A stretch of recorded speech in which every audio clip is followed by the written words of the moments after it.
Tombstone, Arizona Territory, the night of July 15, 1884. I had put the epitaph to bed and dropped in on Sheriff Clay Hollister. What are you doing? Adding up the day's take and fines? Yeah, and deducting what it costs to feed the prisoners. Well, it's no wonder the jails are supported by the taxpayers. I just can't make a nickel. You the sheriff? That's right. I'm from Sunglow. Logan and his gang taking over the town again. Where's your sheriff? Logan killed him. Okay, put him in the chair. Well, he's not hurt. Pure exhaustion. He'll come around. Yeah. Clay, wait. I'm coming with you. Look, Harris, this is law business, gun business. Yes, newspaper business, too.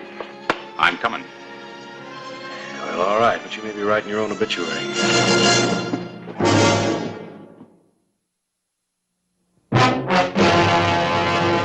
An actual account from the pages of my newspaper, the Tombstone Epitaph.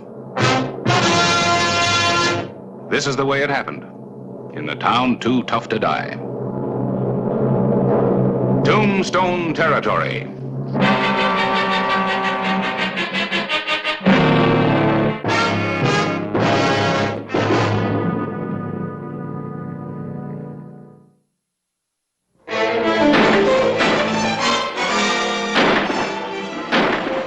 High noon of July 16, 1884 was one Sunglow wouldn't forget. Harvey Logan and his men had taken over the town. Lawless, gunslinging desperados helped themselves to anything they wanted. Get your hands out of your pocket. Now you listen to me. My boys came to this town to have a little fun and lap up some of your hospitality. Now, ain't that clear enough? Look here, you can't go around beating up people. Who's going to stop us? You, Mayor? The law, public opinion, decency. There'll be troops from Fort Huachuca here this time tomorrow. By that time, we're going to be up in the hills. Now, why don't you people just leave me and go on about your business? Maybe it would be better if we just went about our business, Mayor. I'm sure Mr. Logan and his men meant no harm. No harm in terrorizing a town? I don't like you. Now get him out of here.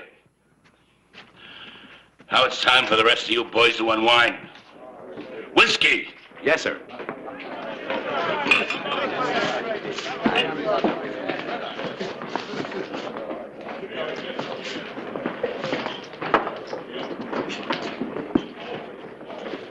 Play this here piano? Yeah, I play. Well, let's play. What's the matter? Don't you want a little drink? Do I have a choice? Oh, I like you. I made a mistake about you fellas. Oh, now, how is that? When I first saw you, I thought you were men, but I was wrong. You're animals, all of you. Sure, we're animals, all of us. Hey, Logan! Thought I told you to keep watching the road. Well, I was watching all right, Logan. There's a couple of riders coming in from Tombstone way. One of them's wearing a star. Oh. We're gonna have some company, huh? You get back out in the street, and you make sure everybody clears that street, because we're gonna have a party, a real surprise party. Up, everybody! We'll play later. Now, these two riders that are coming into town, let's give them a big welcome. Come on.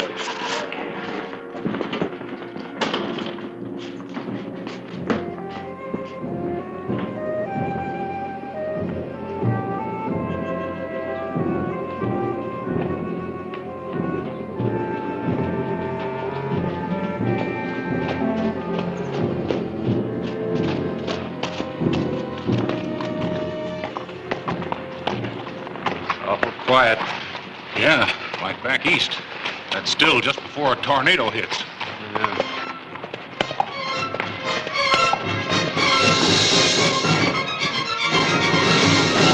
That's far enough.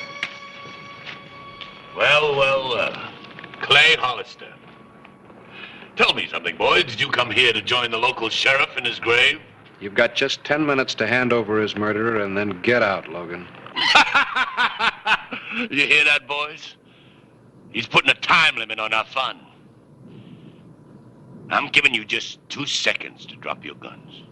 This will catch up with you, boy. Just a matter of time. You can't take over a town. I already have. Now you drop those guns down. Do just like I tell you, or there won't be no witnesses. I believe you. Get down. Hurry up!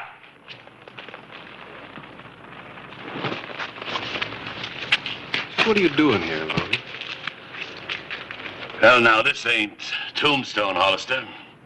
And I ain't beholden to answer none of your questions. Sun glows in the county. Yeah, I know that. But me and the boys are celebrating. And you know something? You're just in time to join the celebration. I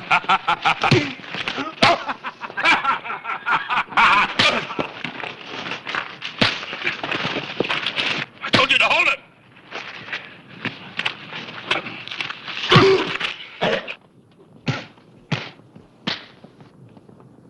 Well, that's my kind of celebrating, Mr. Hollister. Now, there's a new sheriff in the town, namely me. You go on, get him in the lockup. Take Horace Greeley with him.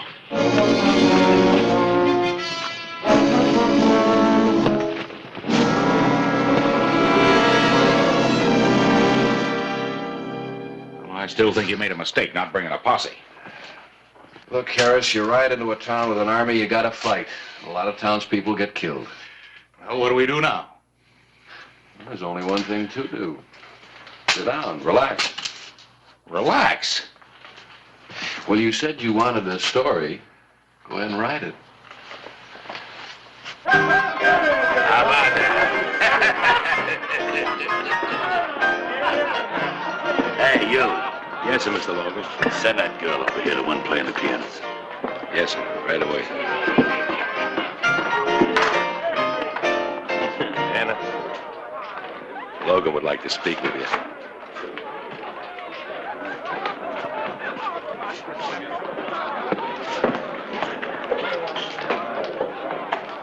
You want to see me? Yeah, sure. I want to see you. Pull up a chair and sit down, huh? Well, thank you.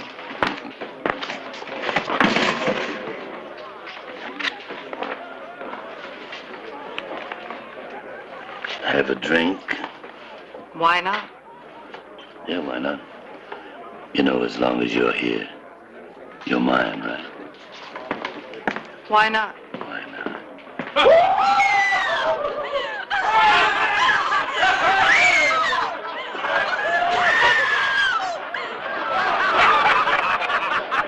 Let that girl alone. Who's gonna make me? Mr. Logan, I know this girl. Are you just going to stand there and let that animal do this? Oh, I promised my boys a high time, honey. You wouldn't want I should break my promise, huh? Listen, if you want any favors from me, you do one for me. Now make him let her go. I like a girl with spirit. All right. Hey, Denver, let her go. What are you talking about?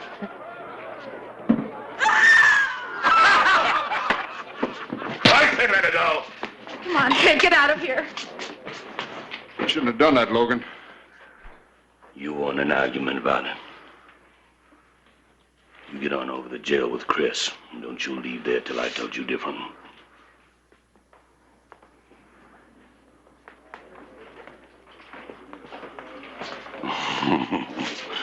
Where was we, honey?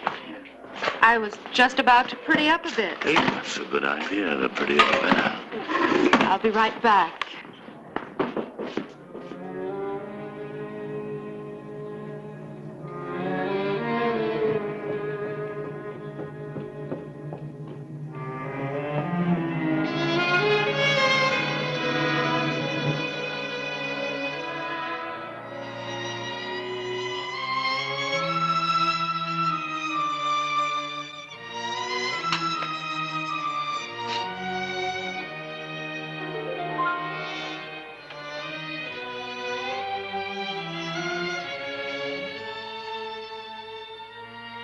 Who is it? A friend. I have a present for you.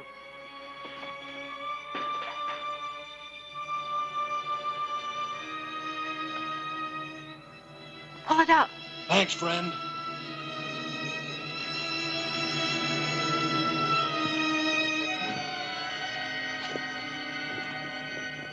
I'm sick of sitting here nursemaiding that sheriff while everybody else is out having fun. Yeah, well, I ain't having no fun. You know, we ought to run that tin-horn lawman in here and work him over but good. Clay, hurry. Give me that stool. Wouldn't do no harm to learn him a little respect.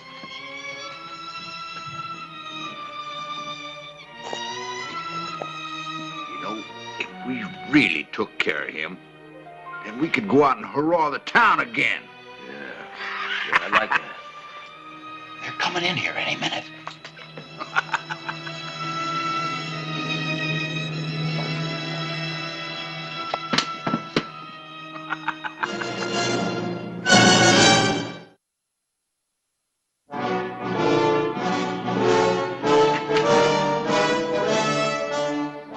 Let's go get him.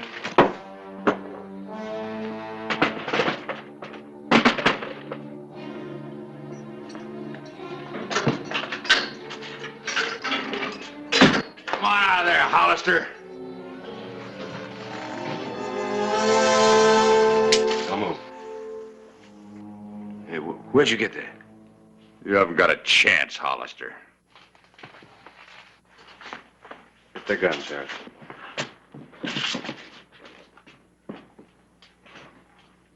Inside. You're building a big fire, Hollister. I like it warm.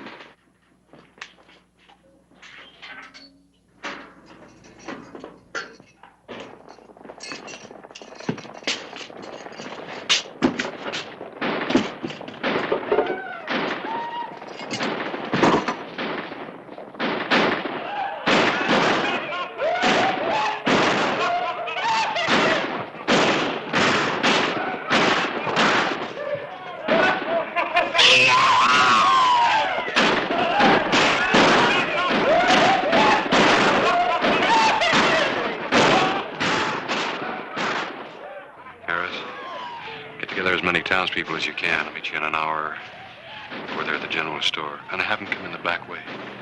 Luck. But, gentlemen, they'll be gone come morning. What's the sense in risking our lives and property? Why, sure. Besides, they were just having a little fun. Fun? Your sheriff's been killed. And today, a man by the name of Mabry was murdered. Would you care to tell Mrs. Mabry the boys were just having a little fun? Well, Don't you realize that your town's been taken over by a gang of criminals? Doesn't that mean anything to you? To any of you? But, well, it's only for one night. Clay, you just gotta be reasonable. What's the use of us risking our lives and our property? That's exactly what the Romans said when the Vandals were at the gates just before they burned Rome. Well, I'm with you, Clay. All the way. Thanks, Harris.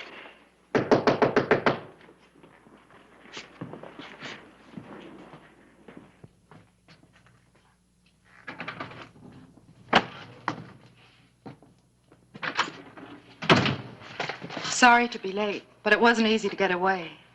Welcome. Friend?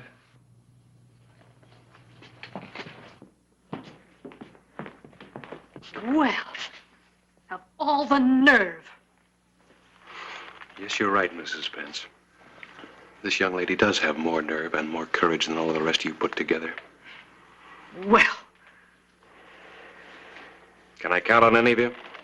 I got a family, Clay. A lot of you people fought Apaches when you first came out here. Now you can let a bunch of yahoos take the town away from you. The town will still be here after they ride off. Yeah, but it won't be the same town. And you won't be the same people. But we'll be alive, Mr. Hollister. Don't bet on it. Well, thank you very much, gentlemen. And ladies, I've had my say. You know they call Tombstone the town too tough to die? Well, they'll be calling Sunglow the town too scared to live. Maybe I can help, Mr. Hollister. What can a saloon woman do? You'd be surprised, madam. I'll bet you'd be terribly surprised. I'm listening, ma'am. Logan tells me I'm his girl. For as long as he's here, I am. Be at my place at 10. He'll be there. Until 10, then, Mr. Hollister? Till 10.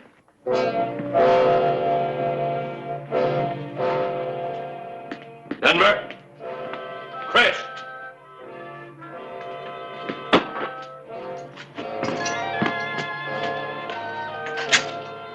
Come out of there! Logan, he tricked us. He had a gun hid. You stupid fool! Somebody passed him that gun. They'll pay for that. We came to this town to celebrate, and we're going to celebrate. And then we're going to burn it to the ground. I'm getting thirsty. Come on.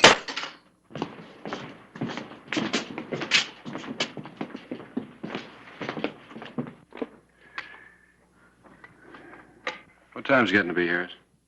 20 minutes of 10.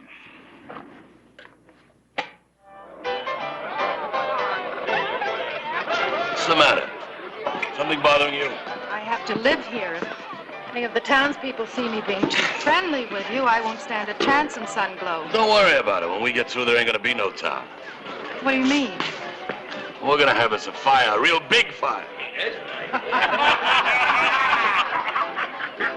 Logan, all this noise is giving me a terrible headache.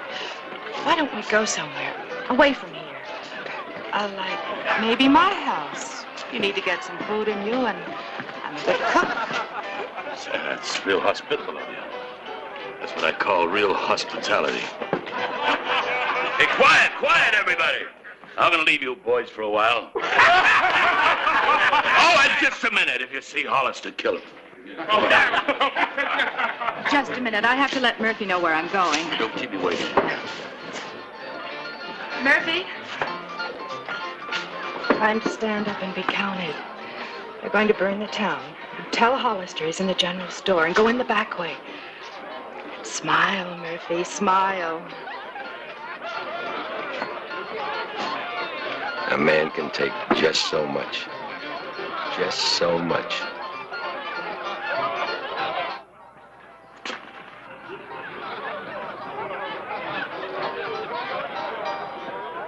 There she goes. Logan with her? She said he would be.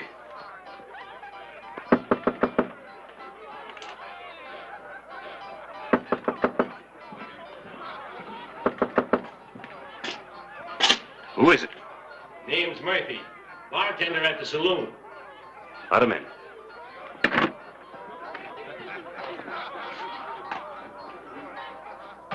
Anna told me you were here. They're going to burn the town, Sheriff. Before they leave, they're going to burn it. They all over there? All except Logan. And they're all pretty drunk. Yeah, well, maybe we can sober them up. You got a gun behind the bar? Yeah? Will you use it? I'll use it. Good enough. You go on back there. Me and my army here will be right over.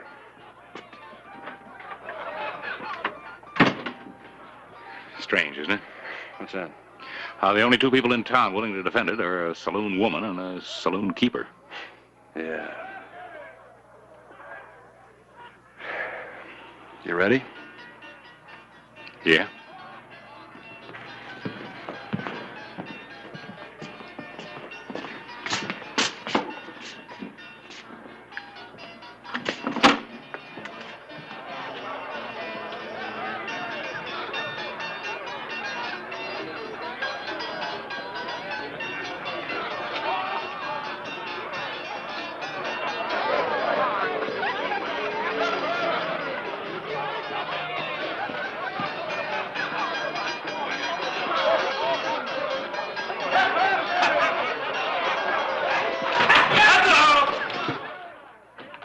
Turn around, drop your guns. My men are covering you.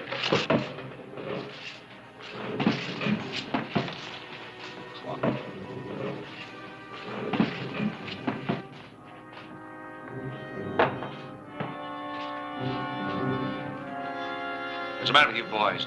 He doesn't have any men. Take him.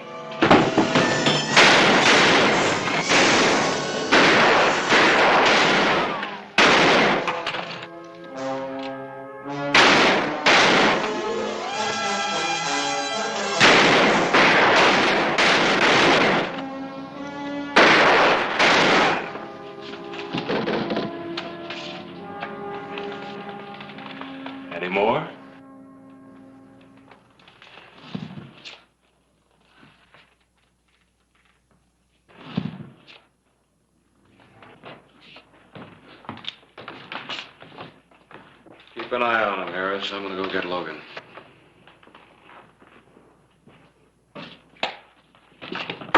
All right, over with the rest of them.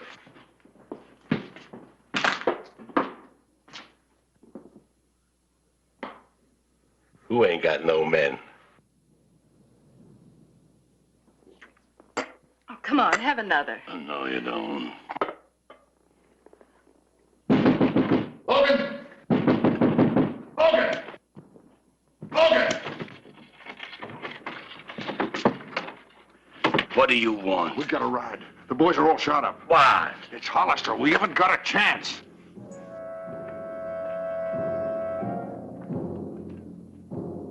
Logan! Come on out with your hands in the air. Do like I say, Logan, you'll live longer. You go around the back, we'll catch him in a crossfire. No. Go on, get down. Logan! Are you coming out or am I coming in?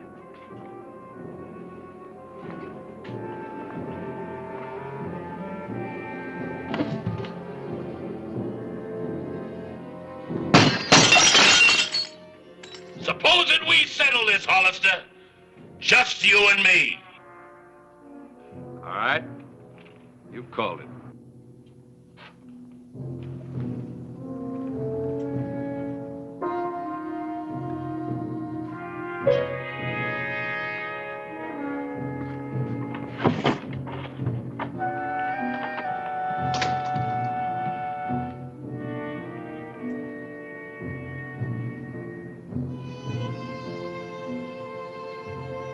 Give you one more chance to throw away the gun, Logan. You ready, Hollister? Make your move.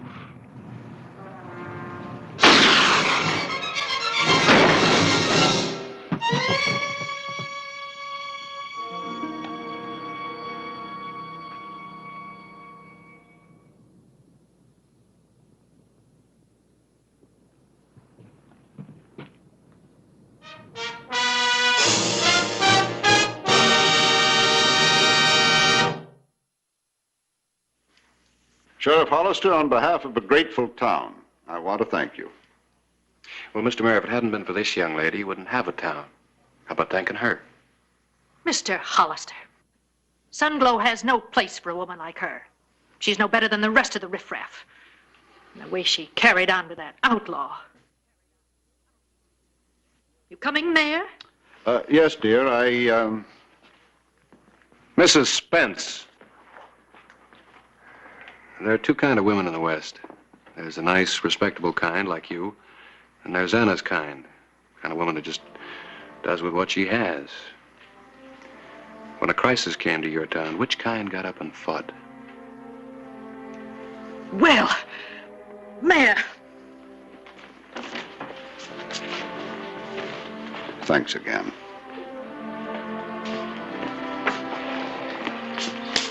Anna, why don't you come to Tombstone? Make a new start.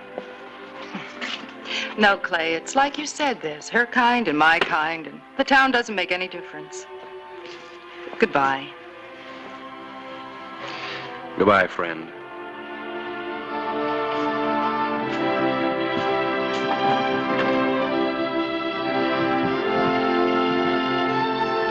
That's quite a girl. Someday they'll be writing books about women like her. Yeah. Come on, Horace Greeley. You got a story to write.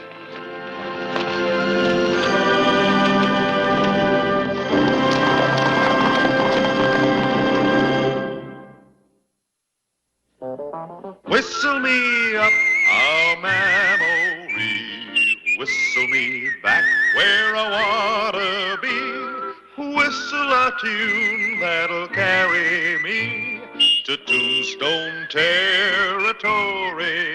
If your past has run afoul of the law, it's a handy place to be.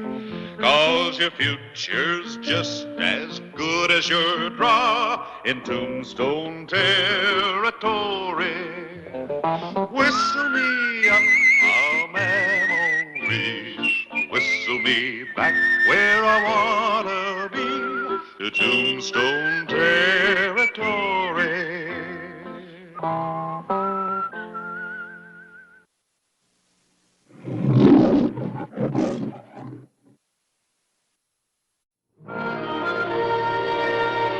Tombstone, Arizona Territory, October 16, 1882.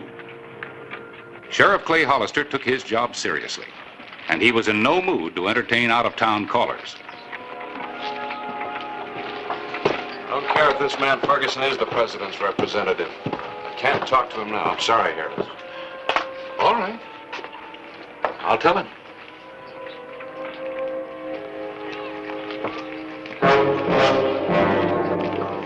Here he comes. Watch him, Joe. He's got 4 arms and a gun in each hand. It still only takes 1 slug to kill him.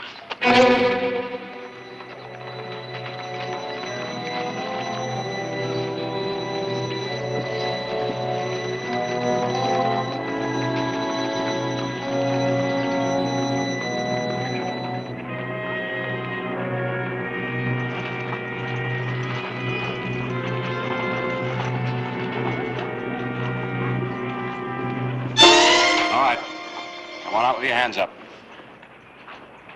Joe, you ain't giving up without a fight after coming here to get him.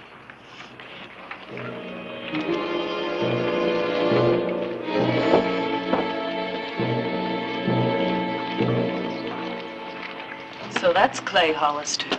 Yes. Excuse me. I'll be right back.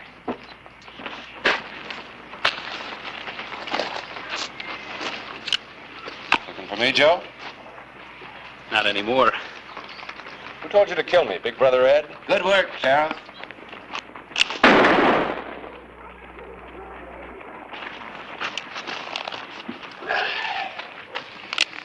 All right, let's get you to jail and have the doc take a look at that arm. Sorry, Sheriff. I guess I spoke to you at the wrong time.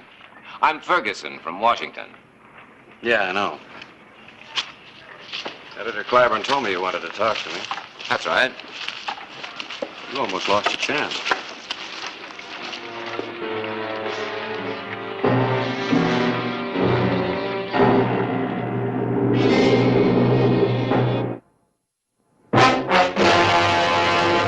An actual account from the pages of my newspaper, the Tombstone Epitaph.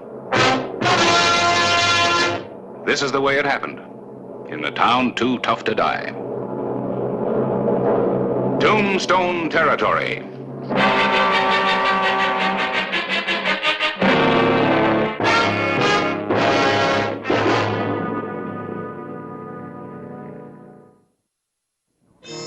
Mid-morning in Tombstone, October 16, 1882. There had already been 1 arrest, a near killing, and the Conference on Crime was in session. So, President Arthur sent me out here to investigate your mounting crime and lawlessness. He feels that Tombstone is a blot upon the entire country. Your Boot Hill is proof enough of that. Mr. Ferguson, wherever there's sudden wealth, there's always sudden death, whether it be a diamond strike in Africa or a silver strike in Arizona. What's your opinion, Clyburn? There's crime and lawlessness in Tombstone, yes. That's in the nature of a boom town. But most important, our law has never lost the upper hand. Then why should any newspaper send me all the way from New York to do stories about Tombstone? Gentlemen, you know this is one of the most notorious towns in the West. Hope you're not expecting too much, Miss Blythe. You could be disappointed. Oh, I'll get my stories. Good newspaper woman, Clay. Those were fine stories you sent up last spring from Panama about the digging of the canal. Thank you. I think this investigation will make good copy, too. Please understand, the president merely wants to offer his help if you need it. The law's getting control. How about your Apaches? You don't seem to have them under control. They're more a matter for the military. General Crook and the cavalry, although we do work hand in hand. The famous General Crook? He'd be more famous if he could catch Geronimo. They're very interested in reading about the Apache wars back east. Yeah, we'd rather read about them, too.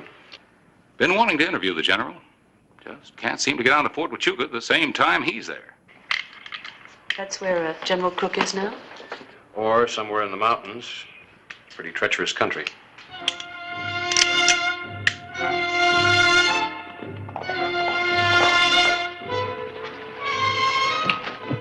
Elizabeth Blythe had come to Tombstone for a story, and she was determined to get it. she rode out toward Fort Huachuca and the dangers of outlaw country.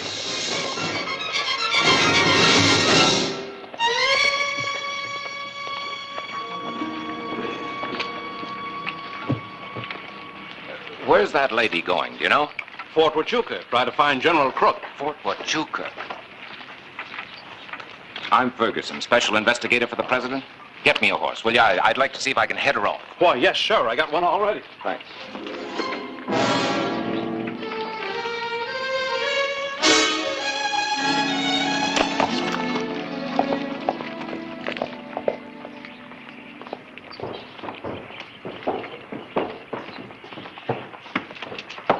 Thank you. Would you give this message to the telegraph operator? I'd like Fort Huachuca to send a cavalry guard to meet Miss Blythe on the road. I sure will.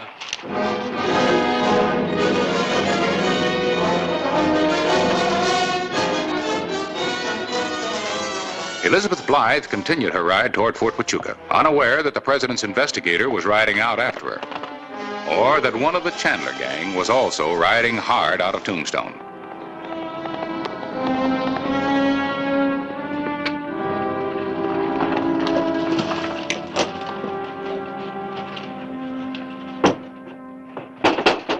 Open up, Ed.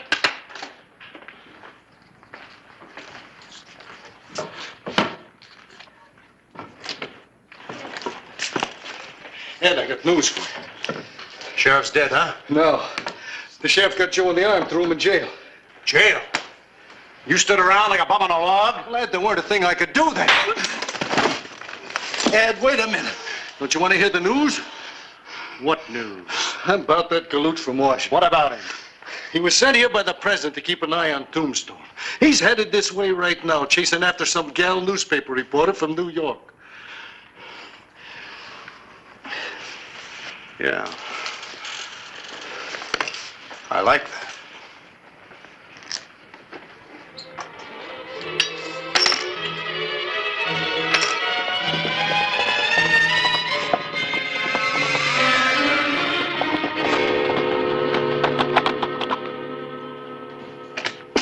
Clay! Clay! Yeah? Ferguson and Miss Blythe are gone. Oh, back east? No such luck.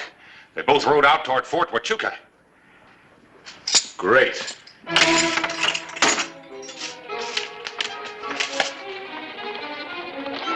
The Chandler gang had a plan to intercept the two riders on their way to Fort Huachuca. Clay Hollister sensed trouble and rode against time.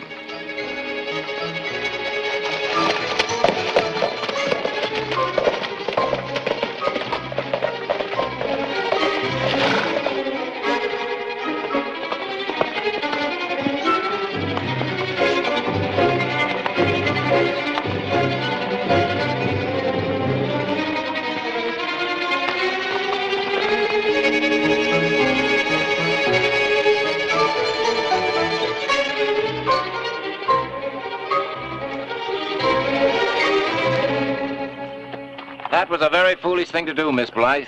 You should have told us your plans. Well, I'm not that foolish. If I were, I couldn't have left Tombstone. I'm going on to get my story from General Crook.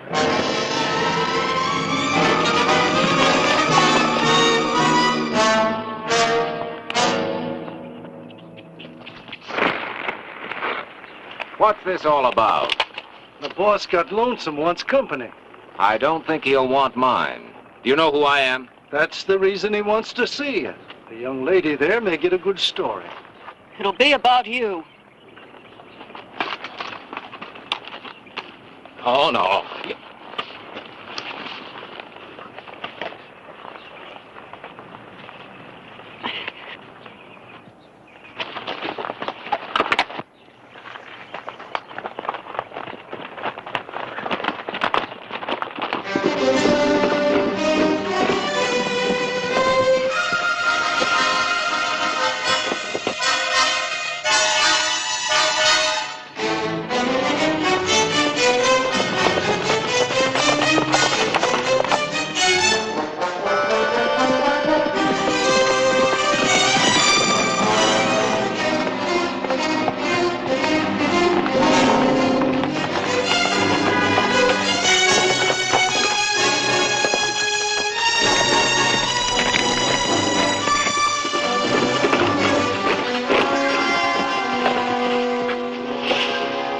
here for me.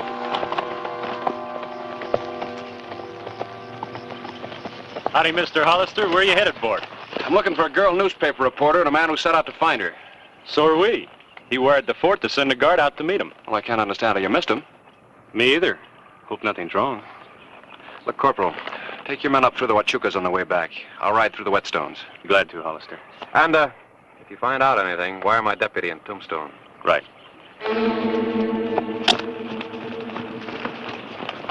Hello.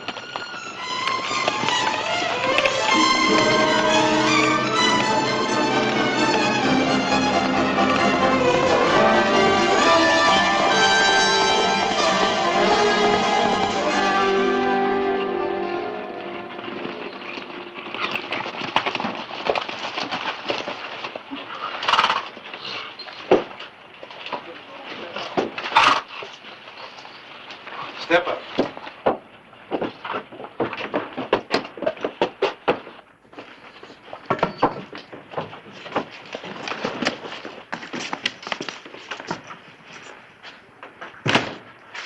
Good of you to drop by, mister.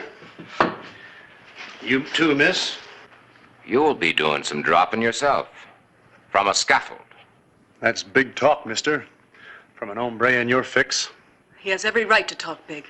He's speaking for the United States government. I know. Sent by the president. That's why I brought him here. I have a small favor to ask of a big man. What's that? My brother's in jail in Tombstone. The sheriff shot him.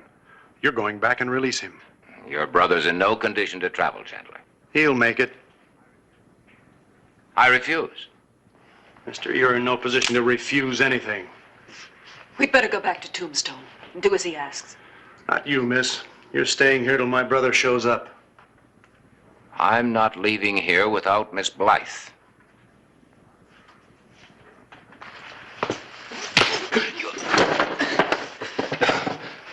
Are you ready to go back to Tombstone? Without Miss Blythe? No. Clears, you've got to do as they say. I want my brother here within 6 hours. And tell Hollister that if he makes one move that looks like a double cross, we clear out for Mexico. With the little lady. In that case, I guess I have no choice. Put the blindfold back on him. Take him back where you picked him up. Then he's on his own.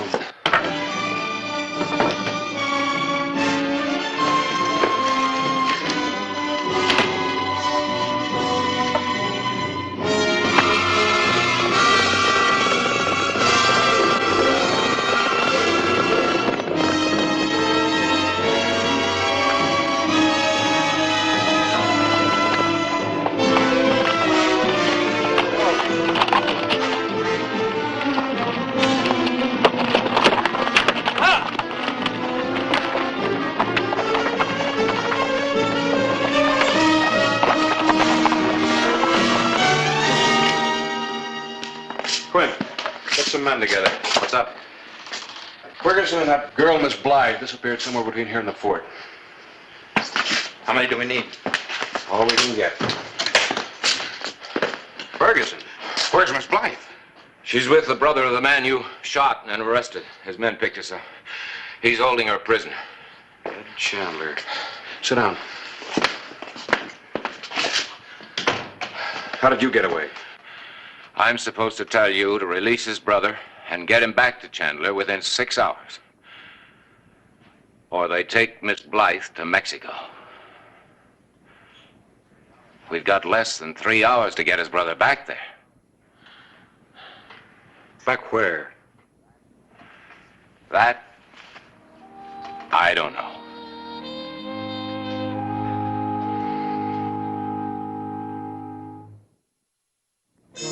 The afternoon of October 16, 1882. The investigator of crime in Tombstone had found some. And had found himself right in the middle of it. I've been trying to get something on the Chandlers. They're suspected of murder, rustling, smuggling, armed robbery. Everything in the book. I'll get the men to follow Joe. Maybe we can find him that way. Never mind the posse. Ed'd just skip over the border with the girl.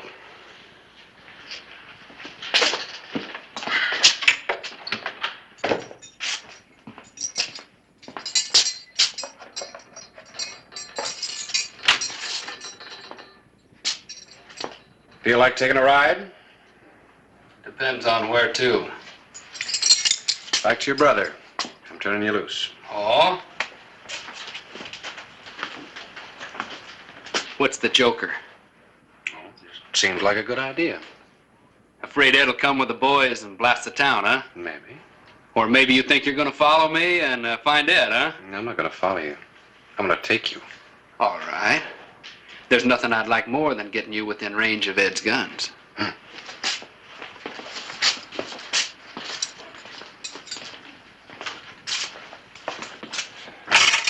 Quint, I'm gonna take your horse. Mine's tired out. Sure, Clay. And don't let anybody follow us. We won't. But if you're not back by tomorrow, the whole town will go out after you. We'll be back. And don't let anything happen to that on the way, or Miss Blythe is a gunner. Yeah. First you have to shoot him, and you have to keep him alive.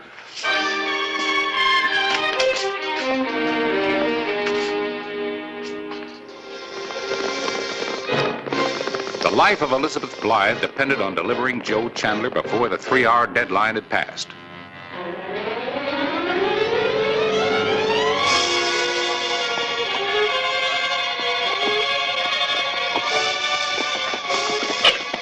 Chandler grew weaker, and the ride was slow. Time was running out.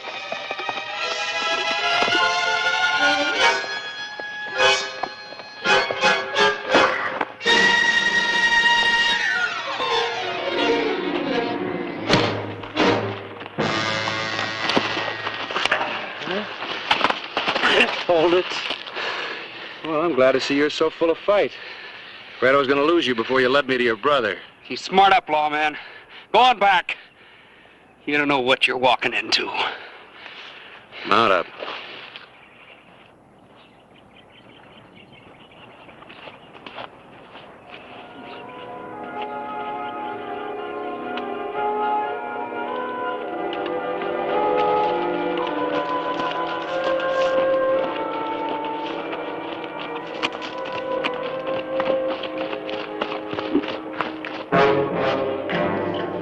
I guess we better get ready to ride.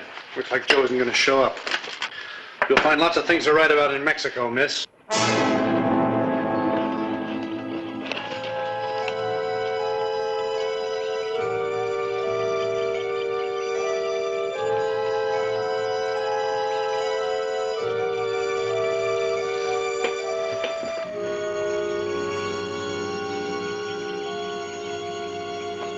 Chandler!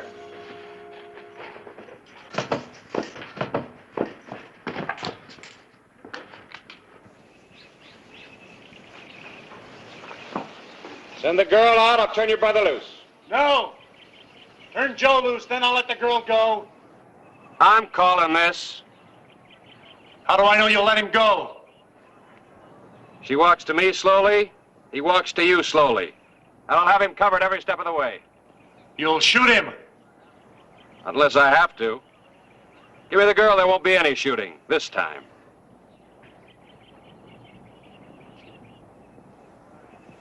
All right.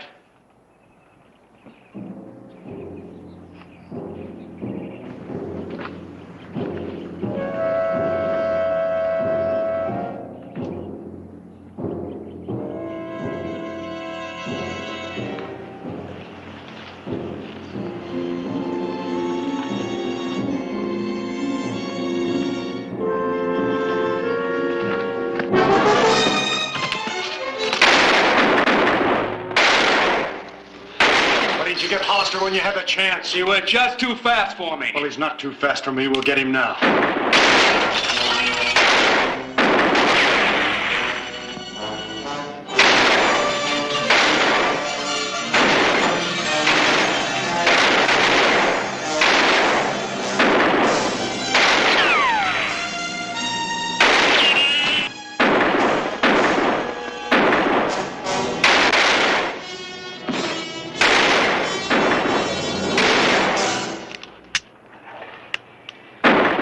I helped start all this.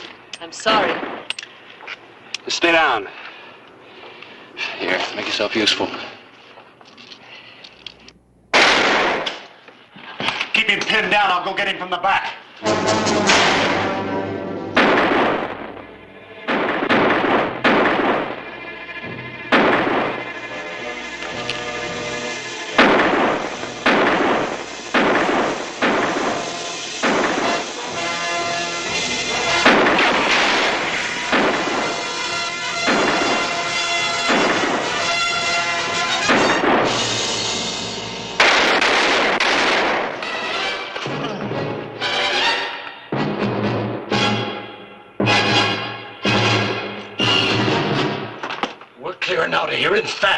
Hey, you're not running out on me when I'm hurt. Ed'll blast you. Ed's dead, and you know it. He ain't dead. He'll be back.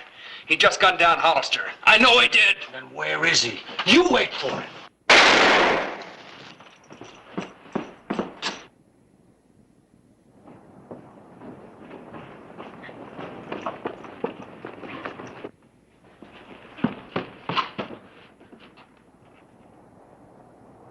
Still a couple left in the house.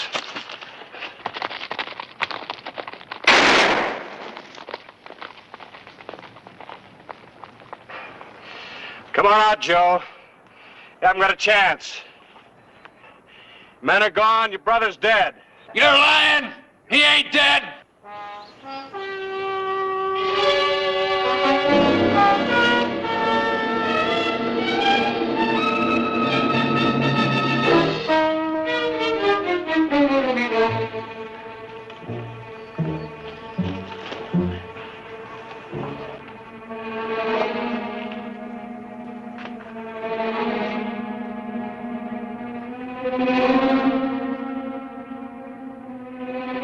You're all alone, Joe. Come on out.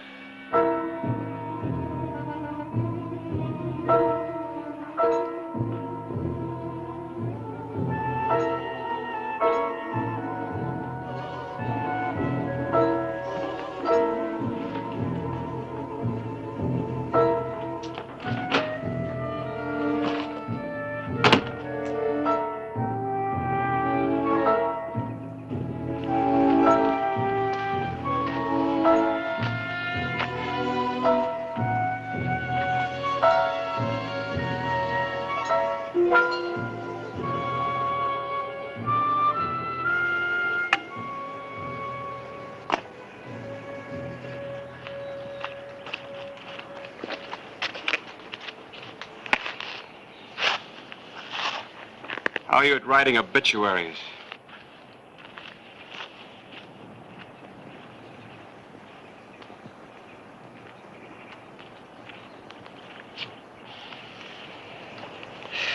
Going back to jail, Joe.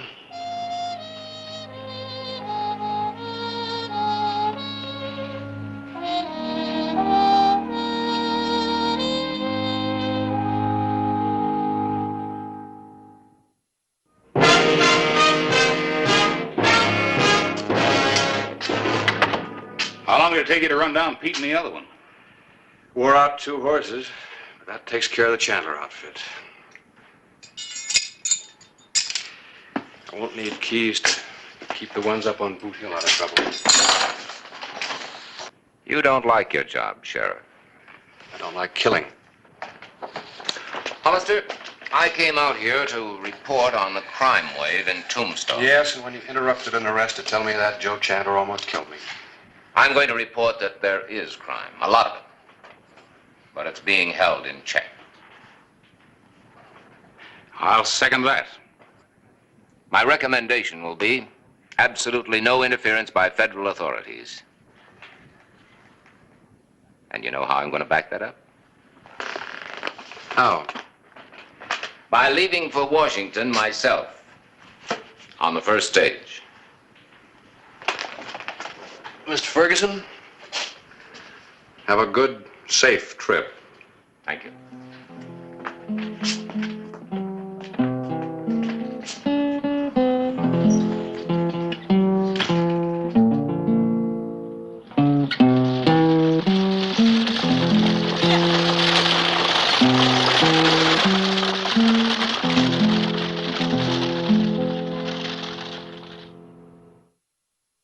Whistle me up a memory, whistle me back where I wanna be, whistle a tune that'll carry me to Tombstone territory. If your past has run afoul of the law, it's a handy place to be. 'Cause your future's just as good as your draw in Tombstone territory. Whistle me up a memory, whistle me back where I wanna be, to Tombstone territory.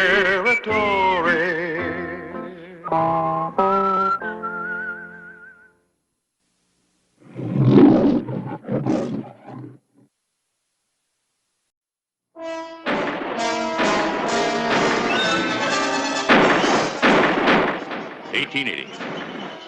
The deadly sound of a six-shooter in the hand of the desperado had become almost commonplace in the West.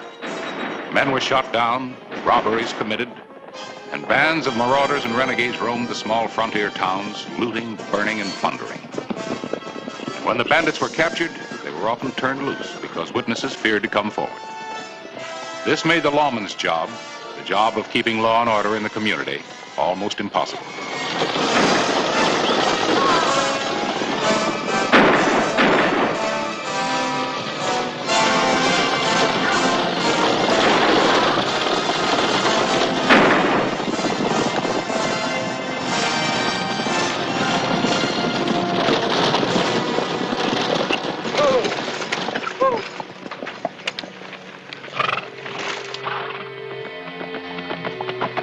Tombstone, Arizona Territory, October 20, 1880, early morning.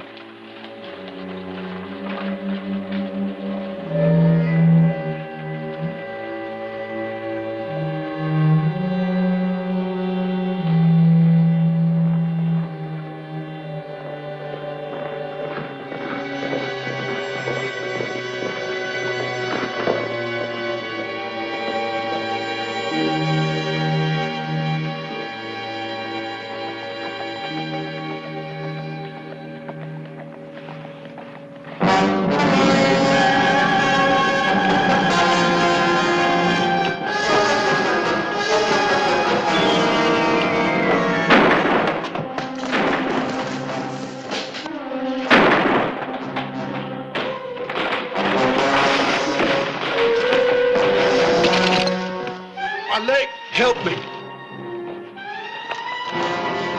Help me. I can't make it. My leg. Help him. I'd be glad to help him. Chalky! Chalky! You murdered my brother. You dirty, filthy...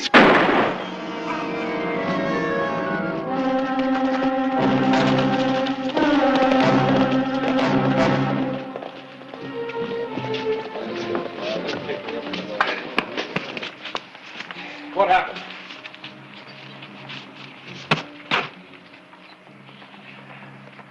Well? Didn't anybody see anything? This one's still alive, Clay.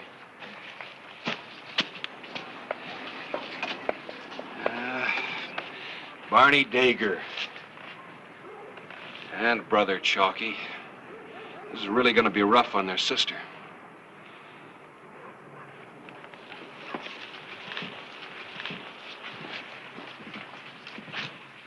Give me a hand.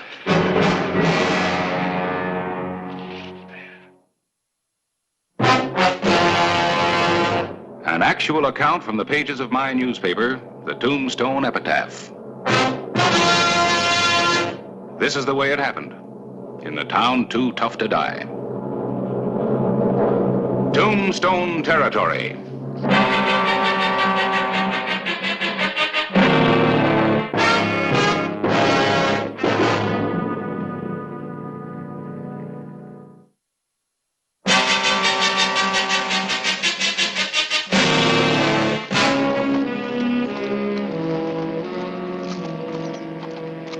Clay Hollister, sheriff of Tombstone, had gone in pursuit of the gang that had robbed the saloon, killed the owner, and left two of their own members behind, one dead and one dying. The gang had vanished, and the witnesses to the crime refused to come forward to identify the killers.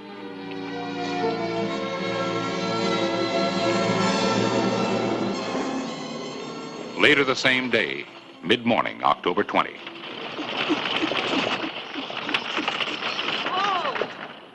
Whoa!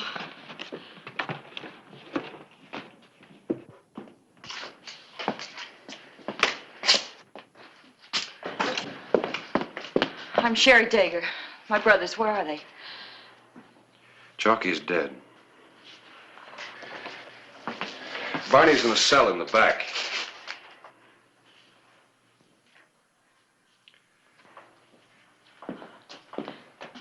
Doc Cunningham's with him right now.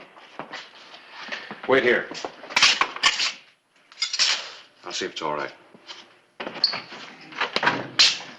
Is he well enough to see his sister? Dager?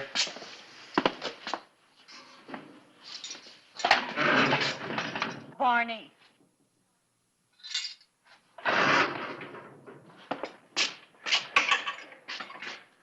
How is he, Doc? Bad. He's ready to be a undertaker's guest now. Will you do me a favor? Anything you say, Clay. Keep Chalky's condition under your hat. Be careful it doesn't explode in your face. I don't know what you got planned, but don't count on Barney. He won't be around that long. I'm sorry I had to hear that, Miss Dager. Real sorry. I'm sorry, too. If there's anything I can do to make it easier for you. You can let me take him home where he belongs. I don't want him to die in jail. Barney's a member of a gang who robbed and killed the saloon keeper this morning. And he's paying for it with his life. First Chalky and now Barney. Let me take him home, please. I'm sorry, Miss Dager. I can't do that. Why? What difference does it make if he dies here or at home? Might make a lot of difference. To who? You? Yes, to me. And to you, and maybe the whole rest of the town. I don't care about the rest of the town. I only care about Barney. Yeah, I know. That's the problem. Nobody around here cares about anybody else. And people get shot down in the street every day because of that. Well, maybe Barney can help me put an end to it. Barney?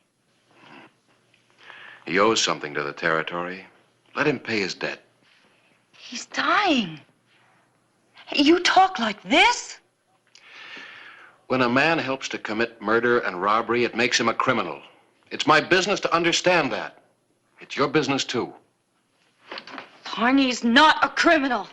He's young. So is Chalky. They made their mistakes, but they didn't mean anything. They would have straightened out. Yeah? Well, tell that to the saloon keeper. He was a gambler. He was as bad as the others. A man who took advantage of drunks and fools. But he was a man with as much right to live as anybody else. Barney and Chalky helped to take that right away from him. Look, Miss Dager, you can't excuse some people and not others. If you do, the law becomes meaningless. If it treats everybody the same, it is meaningless. And if you think that way, too, you're meaningless. You're just an empty shell of a man standing on a mountaintop. Oh, I hope it gets lonely there.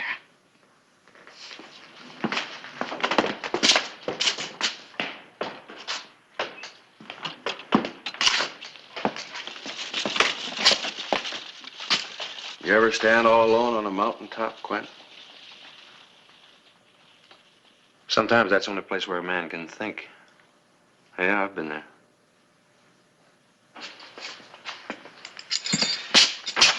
I think I'll go over to the epitaph and see Harris. Keep an eye on things, will you? Keep everybody away from him. Including his sister?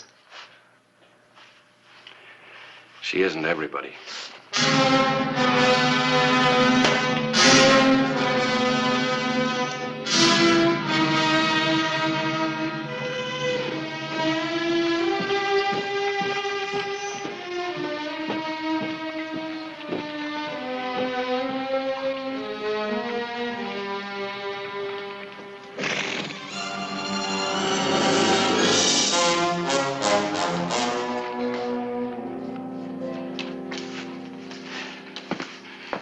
Fastest issue of the epitaph I ever got out. Thanks to you, I don't get to sell a single copy. Just so long as the story sells.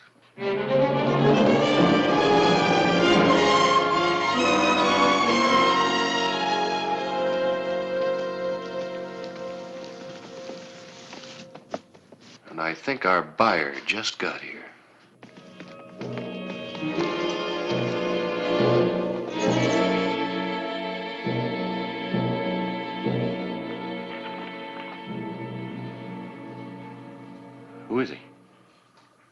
I think he's a member of the gang. If he is, he'll be a direct line to the others.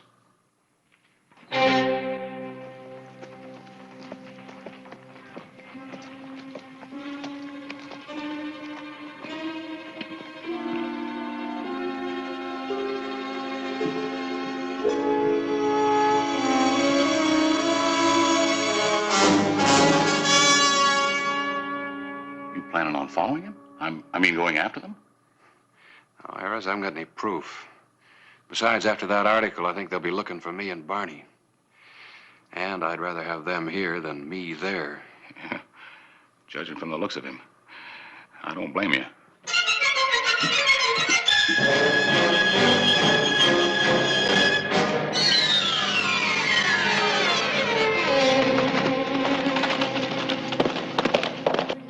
I think you sold your story.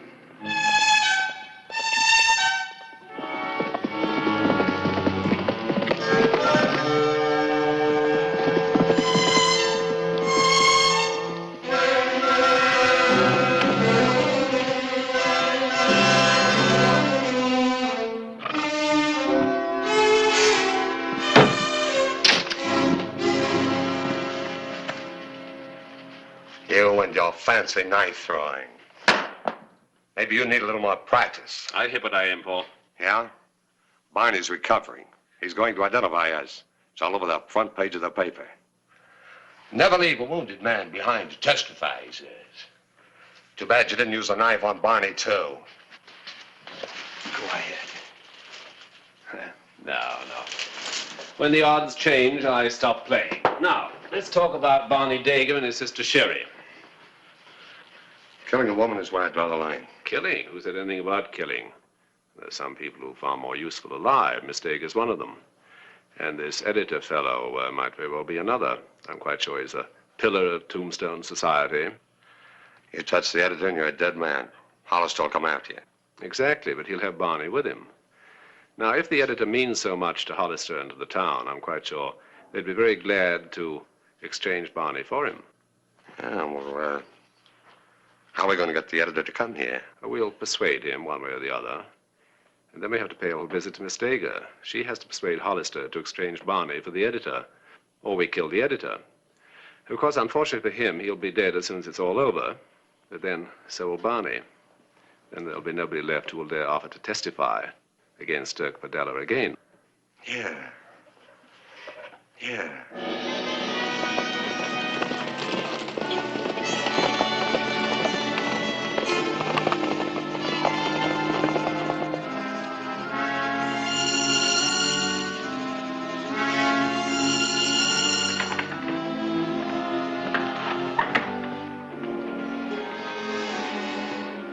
Mr. Cliven? Yeah? Now listen carefully. There's a gun trained on you across the street. Take your time. Turn around slow. And look up toward the roof of that building.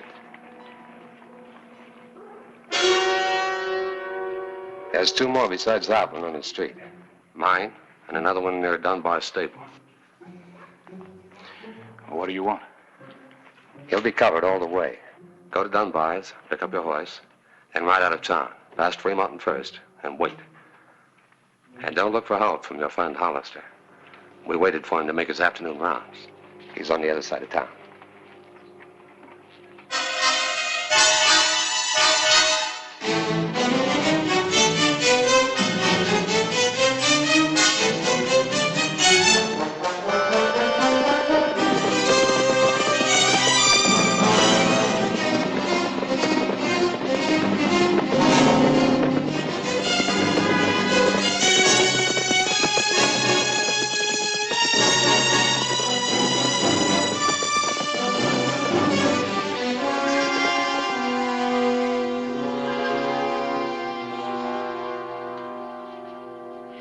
And you came to my ranch to tell me that?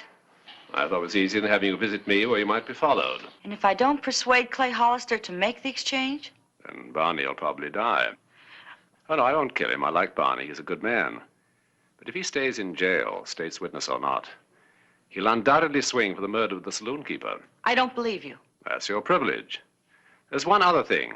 If the exchange isn't effective within 24 hours, Your esteemed editor is going to be dead. Let's see what he has to say about that.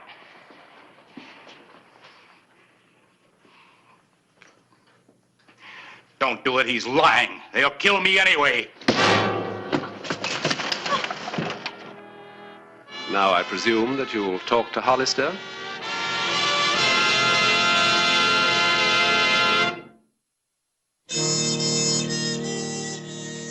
October 20, 1885. A long day. And today, Sheriff Clay Hollister and the citizens of Tombstone would never forget.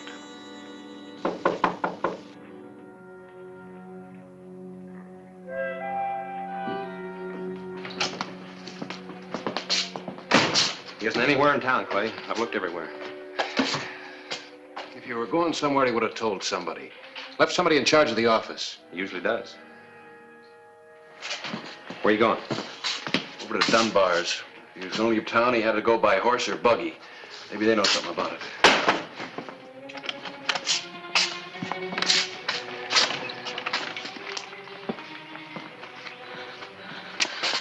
I've got to talk to you. All right, go ahead, talk. Not here. Oh, please, Sheriff. It's about Barney and the editor.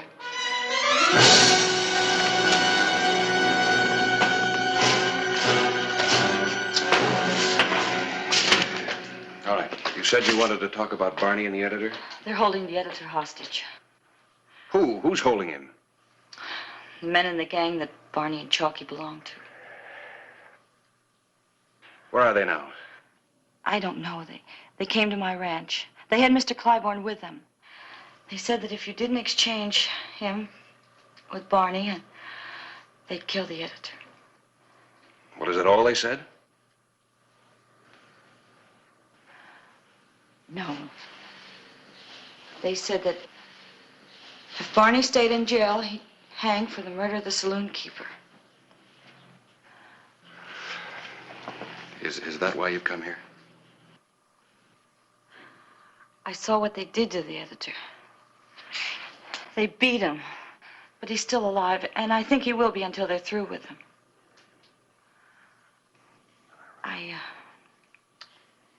I remembered what you said this morning about nobody caring about anyone else. And I suddenly realized you were right. I was wrong. Barney and Chalky were wrong. And now an innocent man is suffering because of it. And that's why you came here? Yes. All right.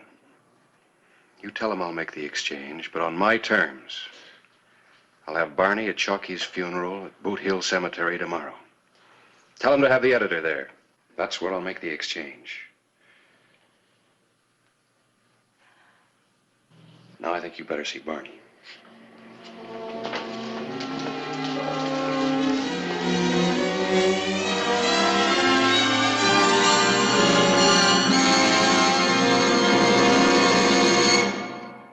Boot Hill, huh? Yeah, we'll be there with the editor. You know, he almost came back last night to see you, but decided against it. My friends are afraid of ghosts in the dark. We decided it'd be better in the daylight where we can see as well as being seen. And for once, I'm very glad I agreed with them. You look much better dressed like that. Softer and sleepy. I like it. Thank you.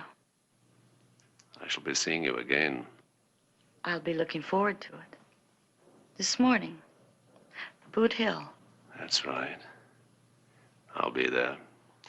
We'll all be there at poor Chalky's funeral. Good day, ma'am.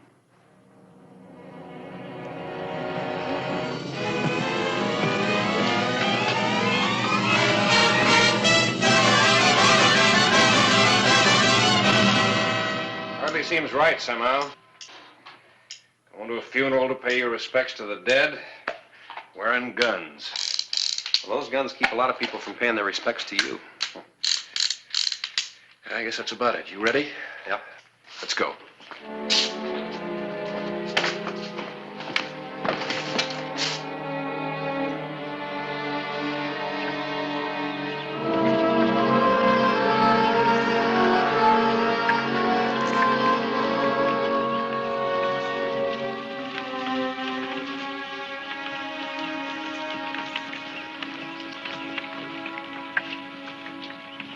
a trek. Barney ain't with him. Where'd you expect him to be? Dancing a jig in the streets? It's his brother's funeral.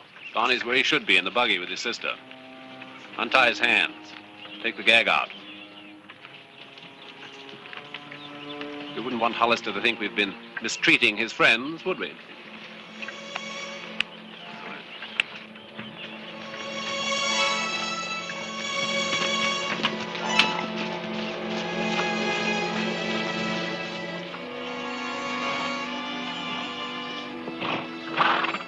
Wait here.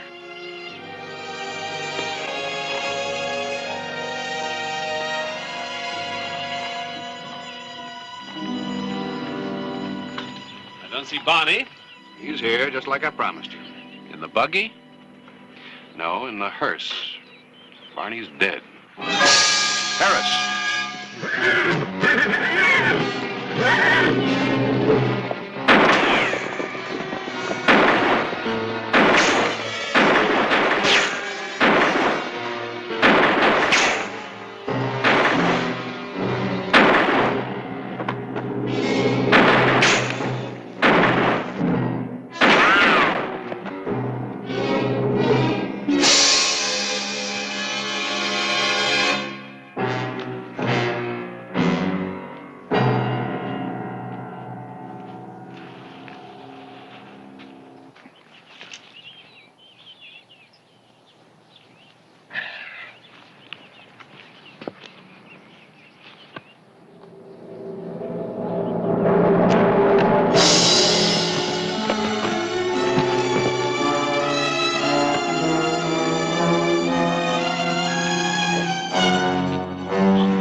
Broken.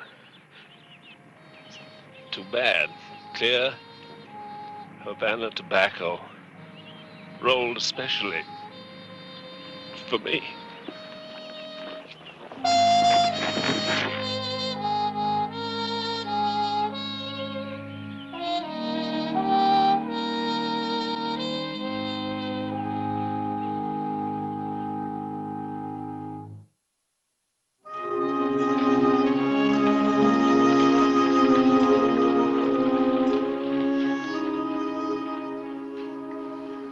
You could have lied to me yesterday about Barney. I'm glad you didn't. I'm glad you told me then that Barney was dead. It helped make today a lot easier. Thank you. No, thank you. In a town just full of people depending on other people, you were the only one who offered to help. That might make it easier from now on.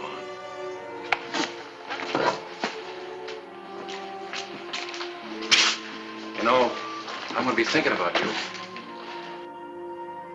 That might make me feel a little bit less like that man standing alone on his mountaintop.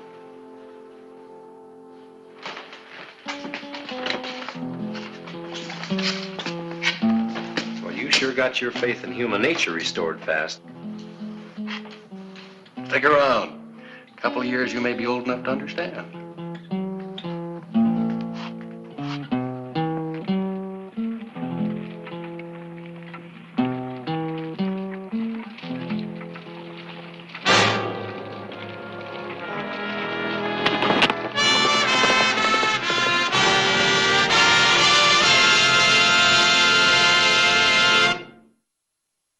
Whistle me up a memory, whistle me back where I want to be, whistle a tune that'll carry me to Tombstone territory. If your past has run afoul of the law, it's a handy place to be, 'cause 'cause your future's just as good as your draw in Tombstone territory. Whistle me up a memory, whistle me back where I wanna be, to Tombstone territory.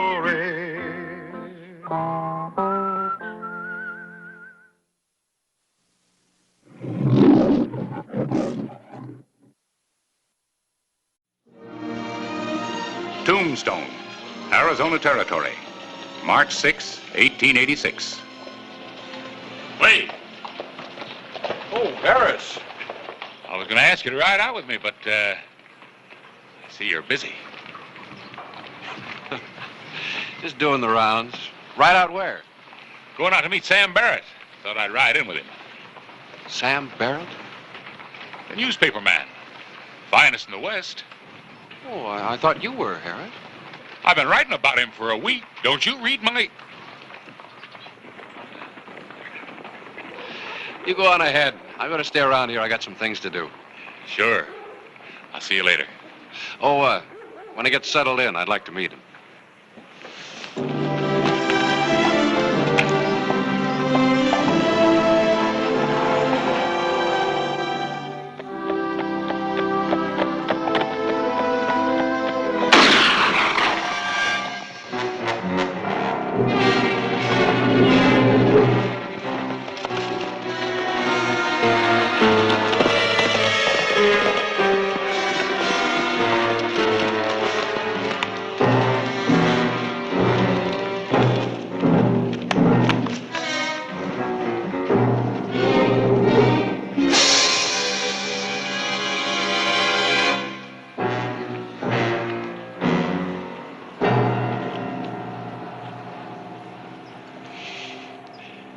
Welcome to Tombstone, Sam.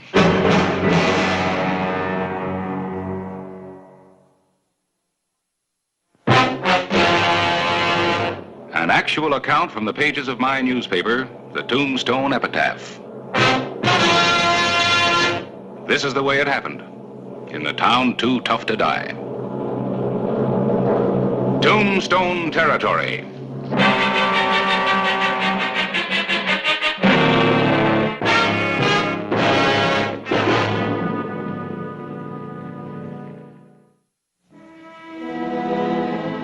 Sam Barrett, a newspaperman from Denver, had been welcomed to Tombstone by a committee of one.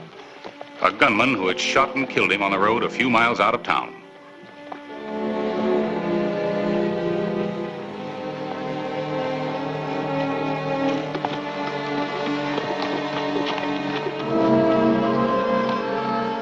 Pete!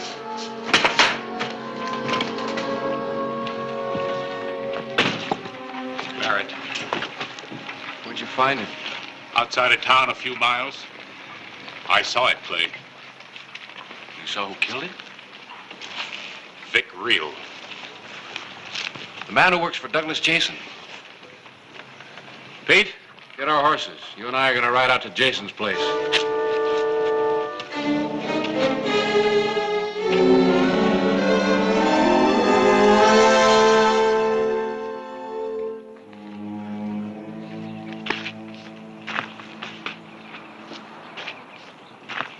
Where have you been?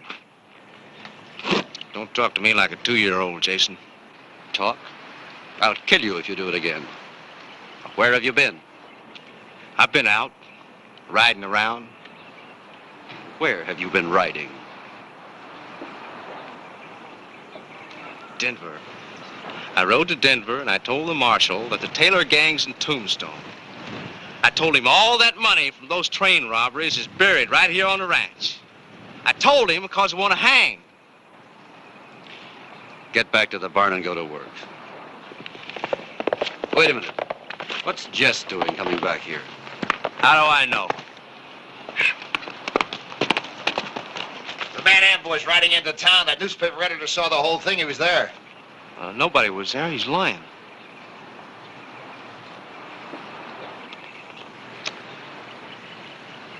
You did it.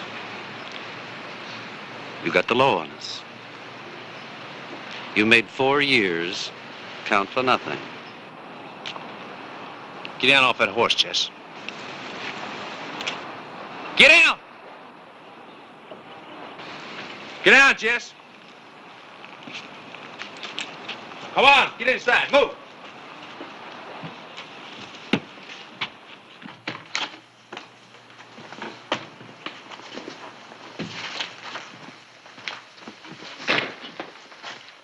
So now I've gotten me some orders to give Jason.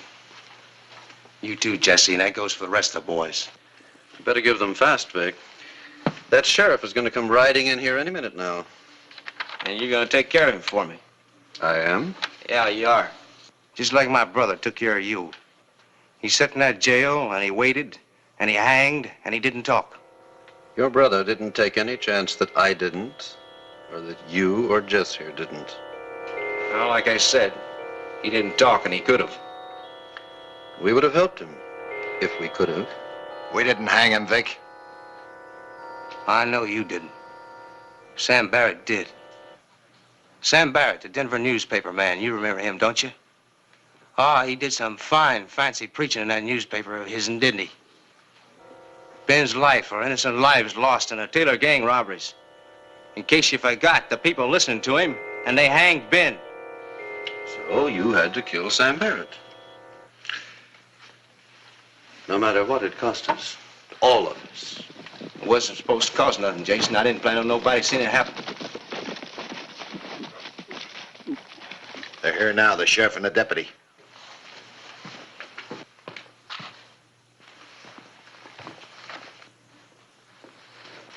Now, you listen to me close, Jason.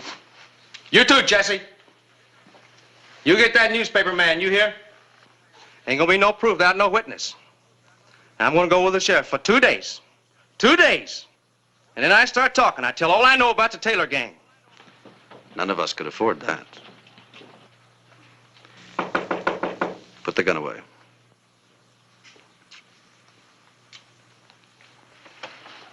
You'll be out before 2 days.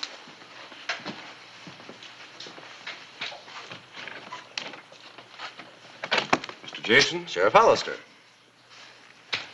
I want to talk to your man here. To Vic? To Vic. You're under arrest. The charge is murder. Sam Barrett. Well, you must be joking, Sheriff. Barrett was ambushed on his way into town. There was a witness. He saw you. Now, wait a minute. Who's Sam Barrett? Just a man.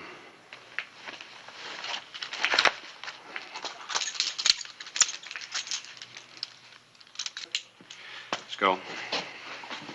Sheriff, Vic has worked for me ever since I've been in the territory. He's a good man. You're wrong. We'll find out at the trial. Now, Mr. Jason, I don't know you very well, but I probably will before this is over. You can be very helpful if you want to.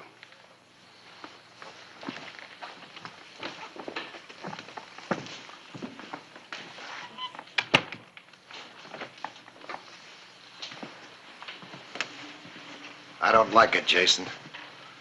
Oh, we'll get him out, Jess. We'll get him out, as he'll wish he were back in.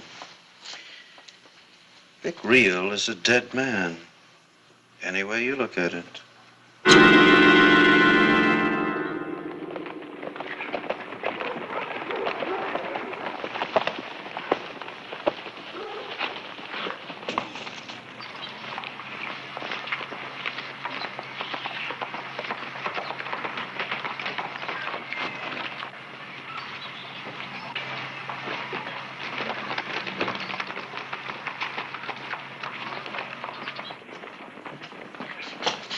You're gonna hang, Real.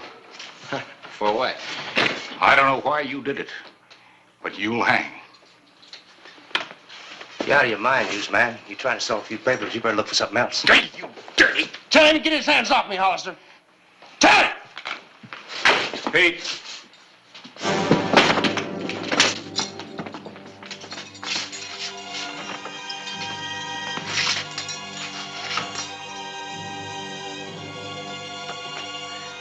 Your aim's still good. Huh? I asked whether your aim was still good. Yeah, that's still good. All right. And get that newsman.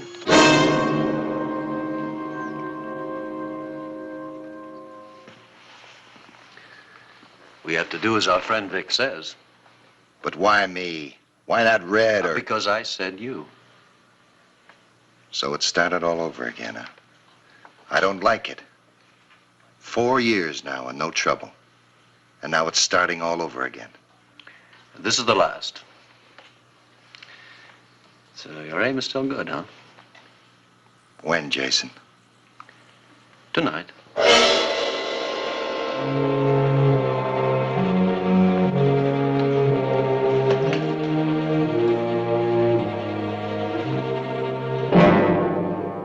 It seems meaningless, Harris, but everything has to have a reason.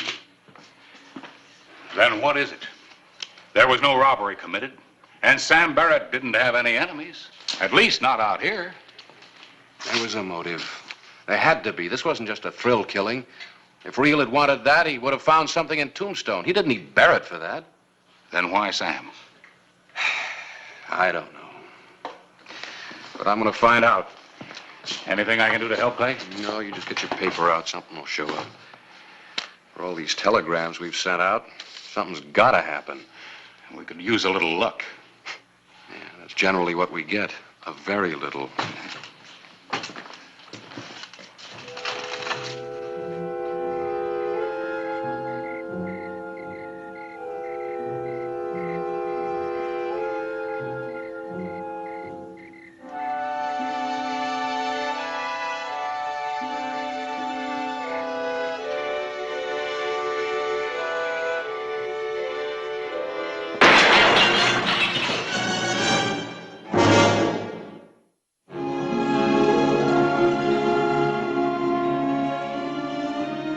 March 8, 1886, early morning.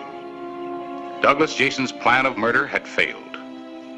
Vic Real was still lodged in the Tombstone jail, and Clay Hollister was taking every precaution to see that he remained there until he stood trial for the killing of Sam Barrett.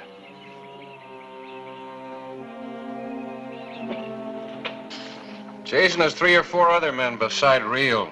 Do you know anything about them? Yeah, but no more than you do, only by sight. Well, that does it. All the flyers over 4 years old. Nothing there. Why all of a sudden interest in Doug Jason and his men? Real has no other associations in Tombstone except them. Now, he kills a man. And somebody takes a pot shot at the only witness who can identify him as a murderer. He's important to somebody. When I find out more about his past, I'll know who. You think Jason could be involved? Well, anything is possible. What do we know about him? Not very much. Came to Tombstone 4 years ago, before either one of us did. And nobody from town has ever been out to his ranch. All the men he hired are supposedly from different parts of the country, and they never come into town, so we don't know anything about them. Yeah. Well, I've wired every news source I have. Yeah, and all my official ones. You know, Harris, this is something more than just a senseless murder. How's the shoulder? Gonna live, Pete. Thanks. No replies at the telegraph office yet. Old Jake's been doing more sending than he did when the governor was here. He wants to know when you sleep. Don't remind me. You know, Axe's food hasn't gotten a bit better.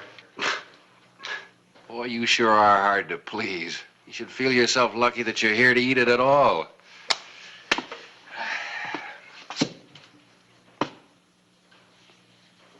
Listen to me. I got an idea. What's that, Clay? I got a hunch I know who's behind this. I think I can force him to make a move.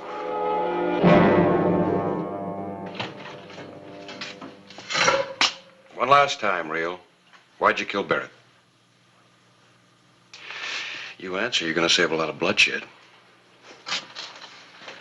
You don't make good sense, Sheriff.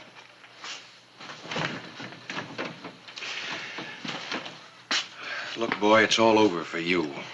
You're gonna stand trial tomorrow, and you'll take what punishment the judge and jury decide is right for you. But you got a chance to do a decent thing. Maybe even save a life. You get out of here, Sheriff. I don't have to talk to you about nothing. You think you got it all figured out, haven't you? Well, maybe you're gonna be surprised.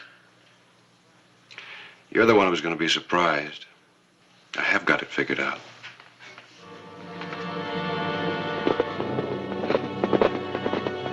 Vic Reel had refused to talk, and Clay Hollister, in an effort to uncover the motive behind the killing of Sam Barrett, decided on a plan of action.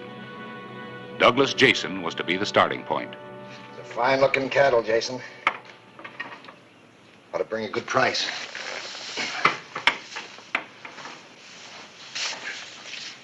Must be money in ranching. I decided I'm going to get myself one. Why not?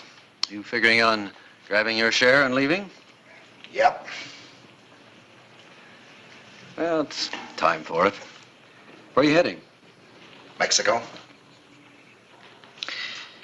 There's just one more thing to be done. Vic. He'll be out soon. Why don't you take him with you? Long, hard ride to Mexico? Anything could happen on the way. No. What do you mean, no? I took care of that newspaper man.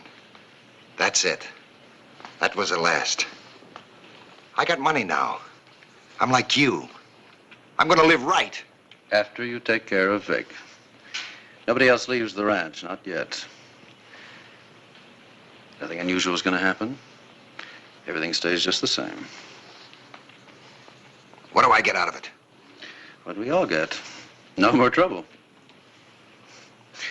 A ranch in Mexico. All right. But I swear this is the last.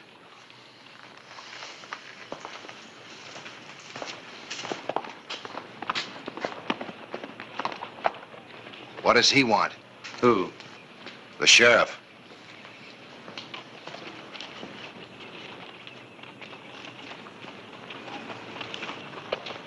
Back to work.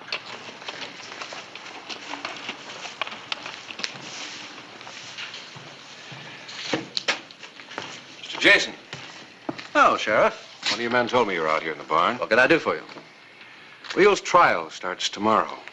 We have a lot of questions we'd like to ask you. I told you could be very helpful. Tomorrow? Yes, the circuit judge rides in the morning, and Reel will be the first order of business. You see, somebody's trying to stop this trial before it gets started. So I figure the sooner the better. Who's trying to stop it? I don't know. But somebody took a pot shot at my witness last night. Luckily, he wasn't killed. Well, I'm afraid I can't help you, Sheriff. Vic has only worked for me a couple of years. 4. 4 years. Yes, about. I mind my own business. I don't know much about Vic, but what he does is really his own affair. Well, be at the trial anyway, 11 o'clock. Oh, I'll be there. I don't like trouble, Sheriff. Neither do I. So there's not going to be any. I have my witness in protective custody, and I'm riding out this afternoon to see the judge safely into town. See you tomorrow.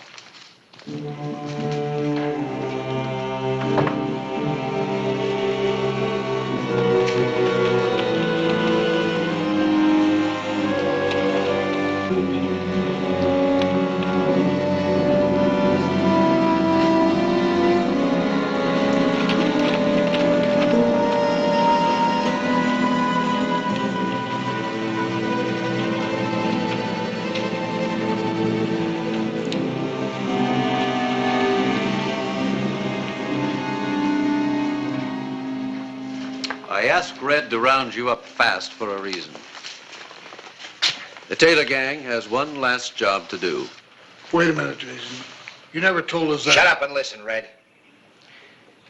The man who saw Reel kill Sam Barrett is still alive. He was only wounded. Sheriff has him in jail in protective custody. Then let Jess go back and do it right. Why should we stick our necks out? Shut up and listen. Reel goes on trial tomorrow. Sheriff is riding out to meet the judge this afternoon. He won't be back till tomorrow morning. You all know what'll happen if that trial ever gets started. Because once they start asking questions, they'll never stop. Then let's clear out now. Let's split the money and go. No. Said no then for sure. They got us all identified. There'll be no more hiding out. We gotta do it, Red. Do what? Well, keep your mouth shut and listen, I'll tell you. We get the witness and Vic. And anybody else in that jail that can identify us. They'll know we did it. How? They'll have nothing to go on, Red. This is going to be very good, like a citizens committee, all worked up by this newsman's editorials. The citizens will simply be taking justice into their own hands. The editor will get killed accidentally. I don't want a lot of stuff in the newspapers every day about why did this happen and who's behind it. Who takes care of Vic? We all do. How? We hang him. Right in his own cell. Just as a good citizens committee would do.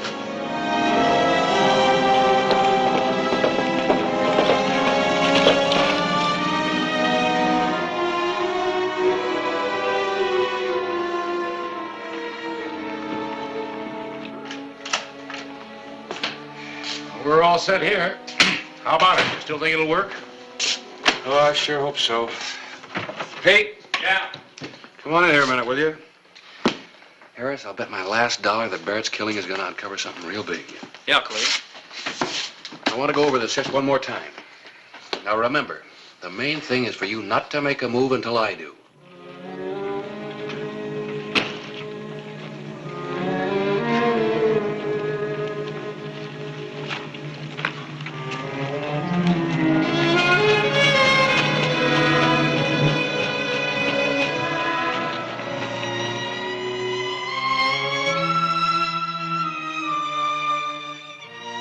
Dawn, March 9, 1886.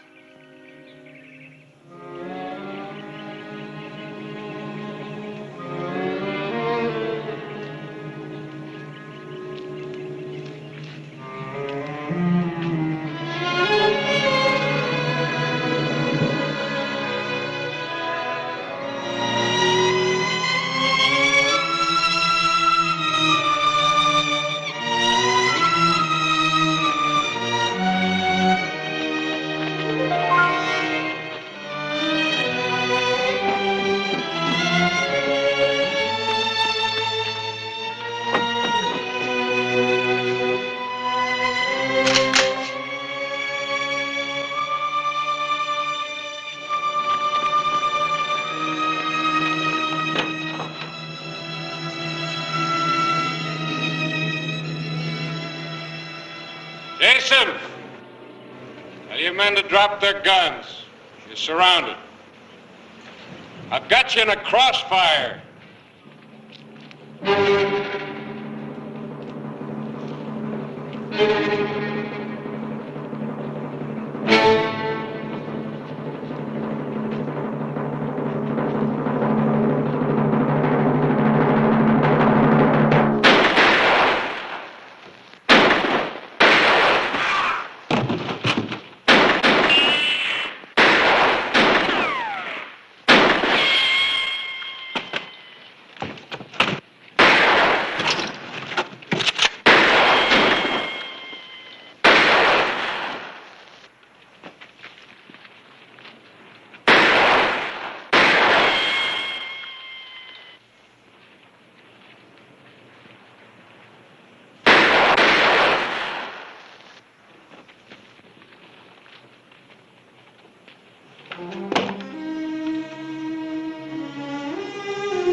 Drop your pistol.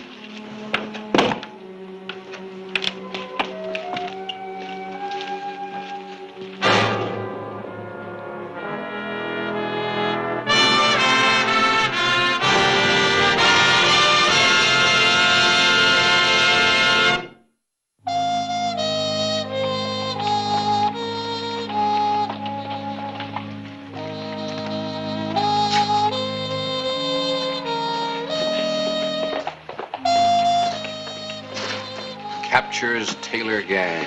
Couldn't be much bigger, could it? Now watch. Say, how's her shoulder? Oh, fine.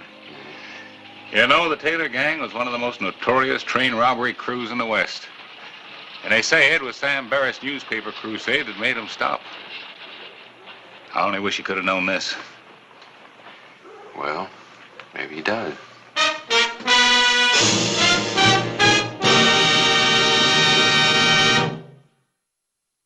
Whistle me up a memory, whistle me back where I wanna be, whistle a tune that'll carry me to Tombstone territory.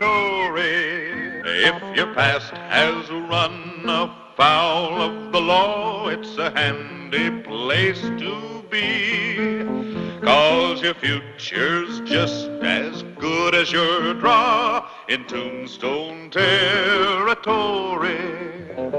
Whistle me up a memory, whistle me back where I wanna be, to Tombstone territory.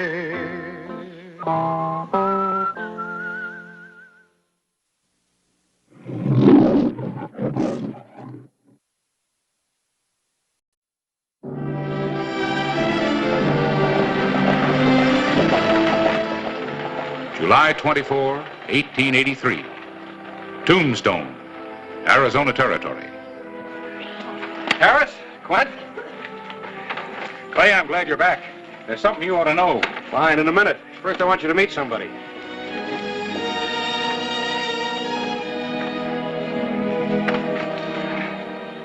This game on a hand, Harris Clyburn, head of the epitaph. It's my deputy, Quint. Miss Monahan? All right, Smokey, line him out. Clay. Miss Monahan's a lawyer from the East. He's come out here to practice. Well, welcome to Tombstone, Miss Monahan. Thank you. Miss Monahan? We'll stop by my office first. I'll take you over to your rooms at the Russ house. Clay, listen, I got you covered, Big Jim. Stand right where you are. Don't move any closer. Keep your hands away from your guns. Now, you're going to eat these lies you gave to the paper about me. You're going to take them back. What's it going to be, Big Jim? This or this?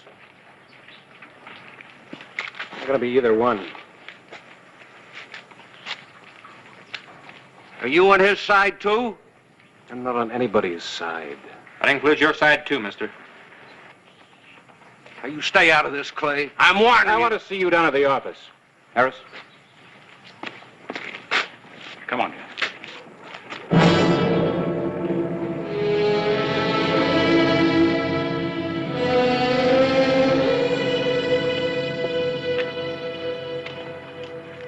Who knows, Sheriff? You might have just saved my life. It was Feeney's life that I was trying to save. I don't know you, mister, but I think you should know that in Tombstone we like even odds, especially in a gunfight.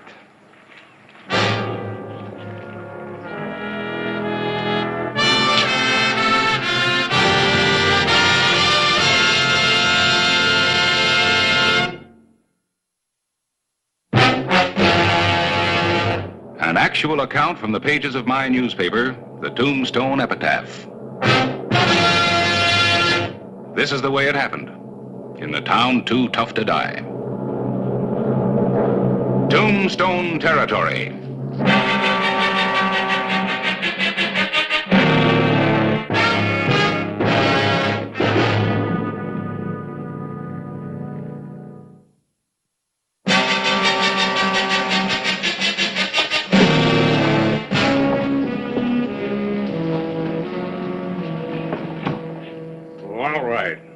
Maybe I was a little overly excited at first, but I ain't excited now, and it's about time you got back from where you've been.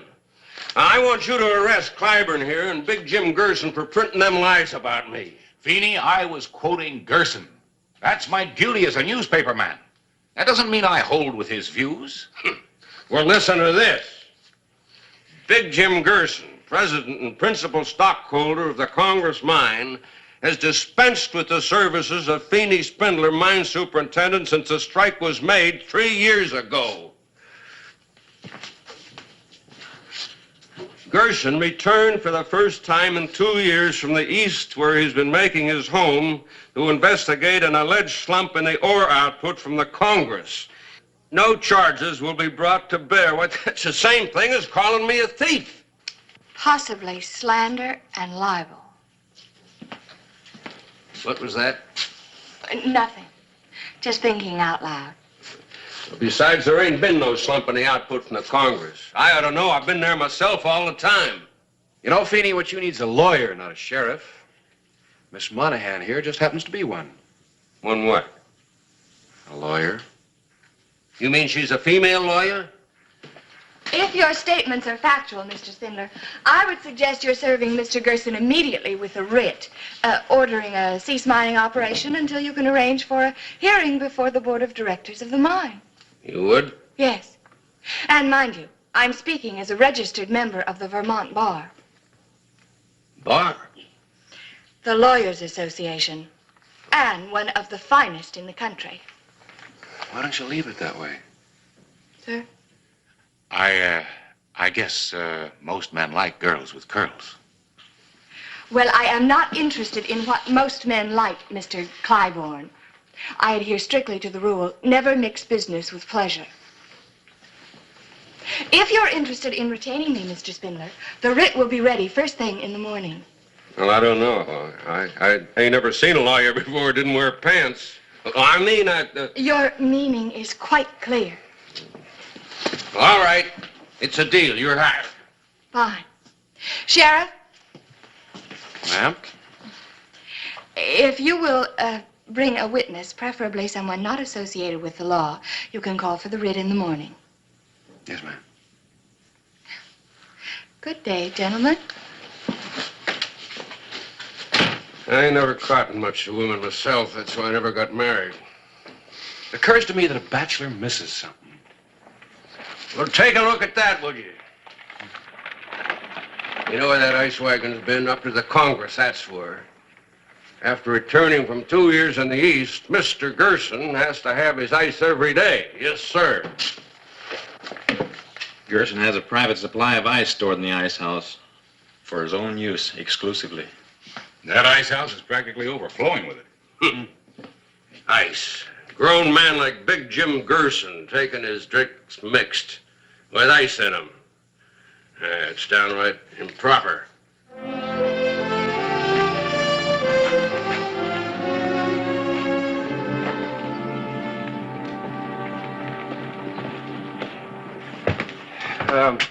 Harris, there's no need for both of us to go in. I'll just go see if she's out.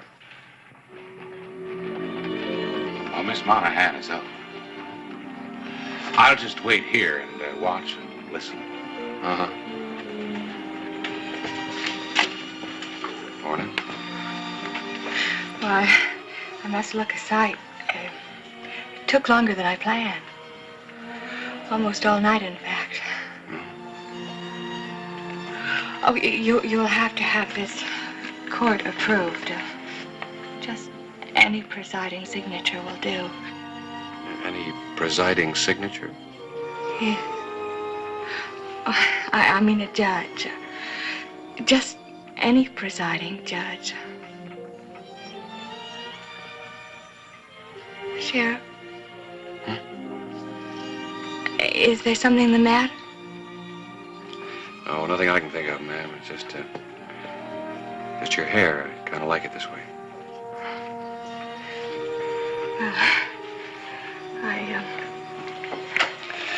Morning, ma'am. Sheriff, well, I often wear my hair this way. Well, I wouldn't want you to think that I had rearranged my hairdo just for you. Yes, ma'am. Clay, wait for me. I'm going along. Don't tell me there's a law against it, because I know there ain't. I just want to see Gerson's face when you serve that writ on him. All right, let's just get this approved.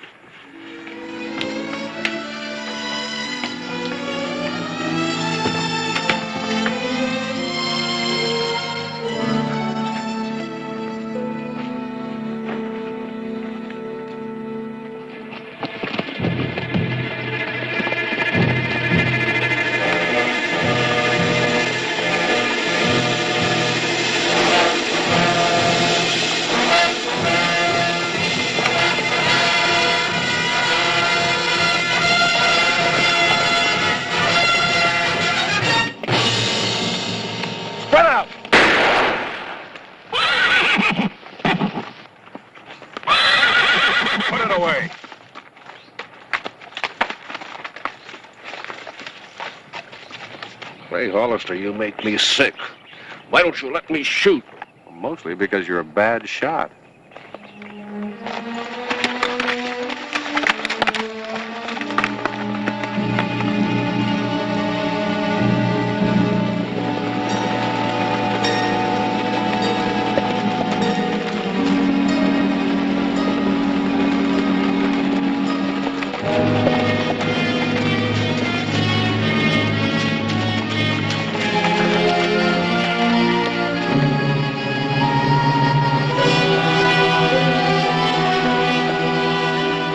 Sheriff, I want to see Gerson. Come ahead.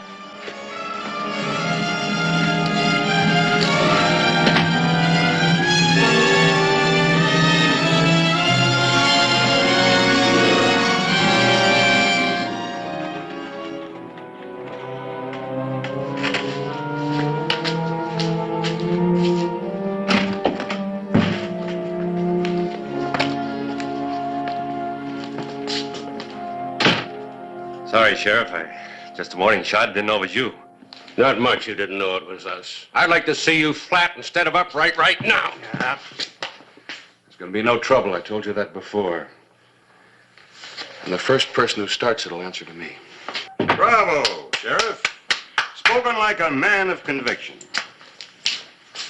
Oh, you are a man of conviction, aren't you, Sheriff? I'm convinced about some things. Others I'll let ride until they're proven. I'm hoping that this will help prove something.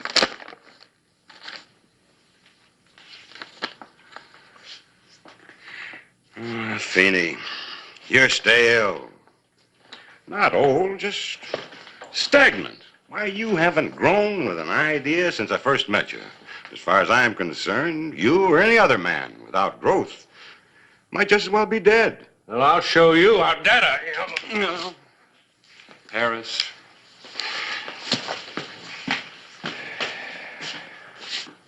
Mr. Gerson, ideas don't always help a man grow. Boot Hill is just full of small men with big ideas. Here comes the ice wagon, Mr. Gerson. It's a long, dry ride back. Before you go, perhaps you'd like a drink, chilled with ice. That's where I'd like to see you, Gerson, on ice. Now, don't keep that gun-happy squirrel of yours away from me. That's where he'll end up, on ice. I'll see to it personally. Perhaps some other time. There'll be another time.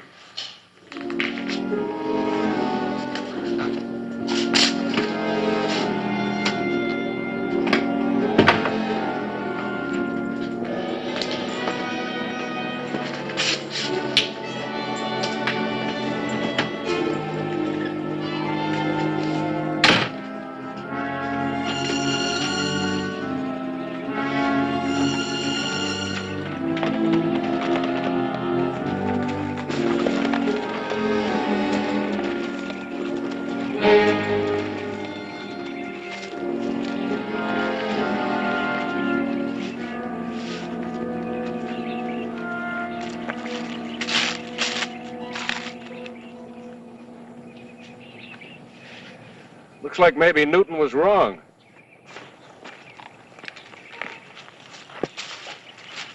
Newton? Yeah, Sir Isaac. According to his theory, a wagon with ice should make a deeper track than a wagon without ice.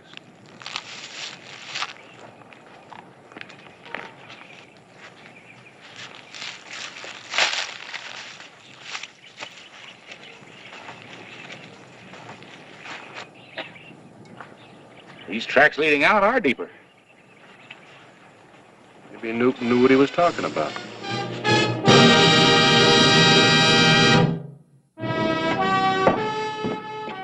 July 25, 1883.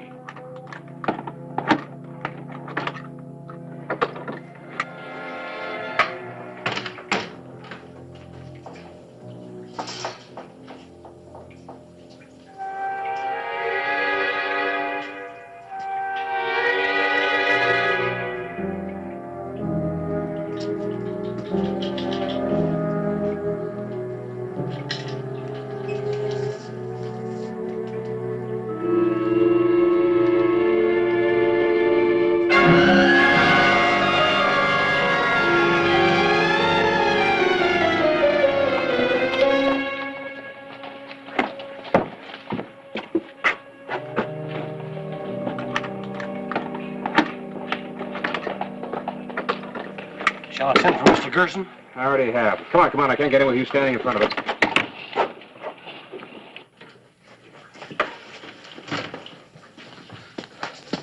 Down here, Sheriff.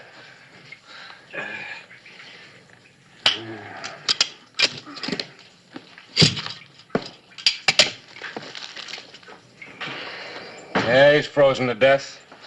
Must have been there all night. I was in town. I heard you were looking for me.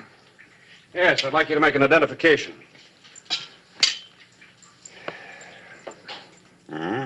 Dusty. Frozen solid. Must have been hit on the head before he was deposited here. Dusty's a good man. Have you arrested Feeney yet? Now, both you and Clyburn were there yesterday when Feeney threatened to do this. I don't usually arrest a man just for making threats. Oh? But you do arrest people for murder, don't you, Sheriff? Usually. Good. Then you can detain Feeney. You can also tell the prosecution that I'll be at the trial as a witness. But this whole thing's a frame-up. I tell you, I'm innocent. Mr. Spindler, you are merely being detained, not arrested for murder. But if you don't stop shouting and help, it's just possible that you might hang. I tell you, I'm innocent. There it is. Let's go.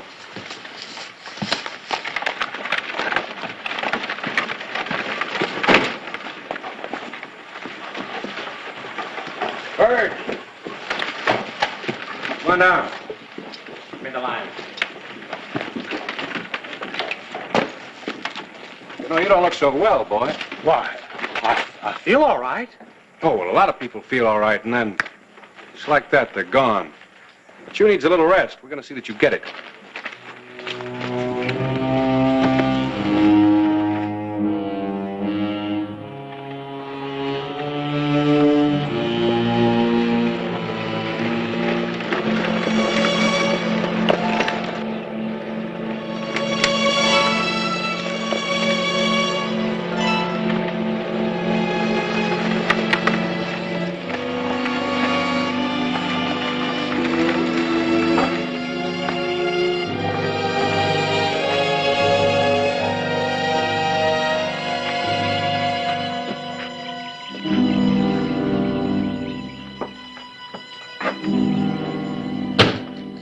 Well, Sheriff, what can I do for you? Bird's Gray isn't feeling too well. I'm helping him out with his ice delivery. Oh, that's real nice of you, Sheriff, but we don't need any ice today. Still got plenty left over from yesterday. You sure? Mm-hmm, quite sure.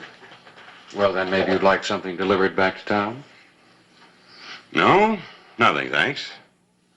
Anytime.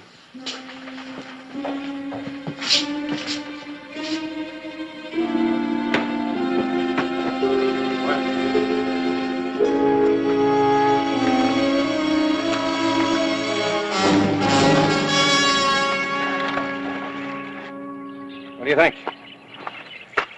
Well, of course, the tracks are lighter since we dumped the ice, Clay. Yeah. Seems like this is the first time Gearson hasn't had something delivered back to town. Something heavier than ice. All right, Birds, let's go.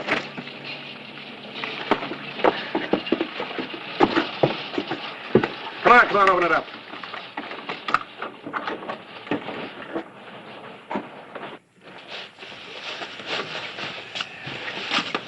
Glenn, take that side. I'll go down here.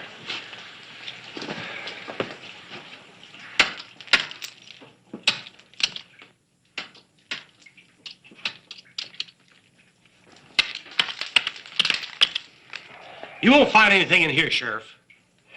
For your sake, I hope you're right.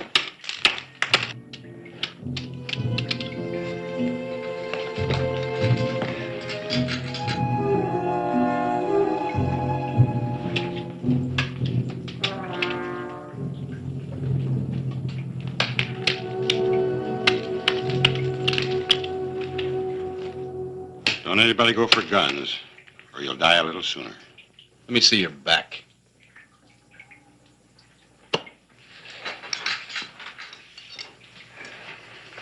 close enough, Sheriff.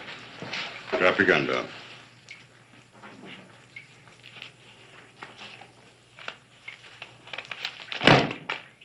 The pick. That large center block of ice, chip into it. Full of silver ingots? Like the Sphinx, I thought my secret was safe. It was, up until now.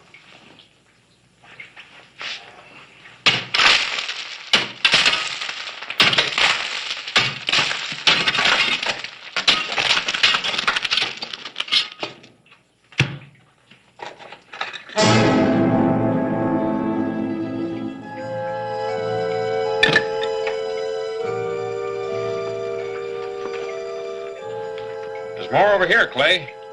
That's right, Sheriff. A great deal more. Enough to retire for a lifetime in style.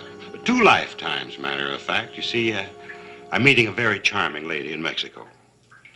I can't waste much more time. Kelly, get that stuff loaded. But what about afterwards? Oh, afterwards, it's going to be very cold, but you ain't going to feel it, Burge. I won't feel it. Now, with the door shut, it's soundproof in here. Now, you're going to have to die sooner or later, Verge. Take a choice. Please help me, Sheriff. I had nothing to do with this killing. Please help me. Ain't no help, Verge.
With you in a minute.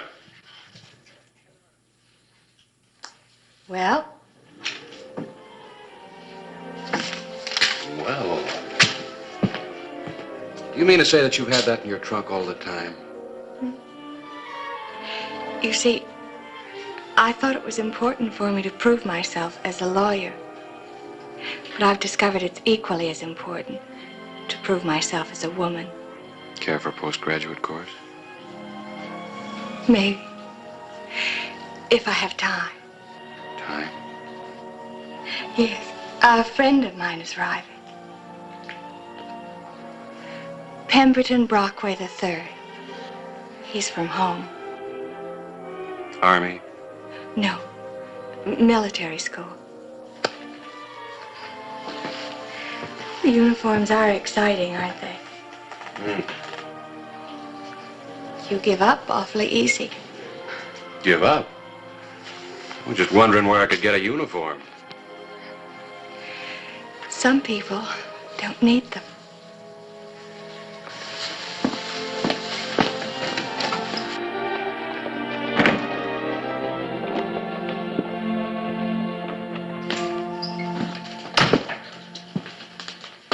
matter? You look like you just lost your best friend. Who needs friends? Hey, Quint. You don't happen to have a uniform, do you? No, why? Hey, you aren't thinking of joining up, are you? No.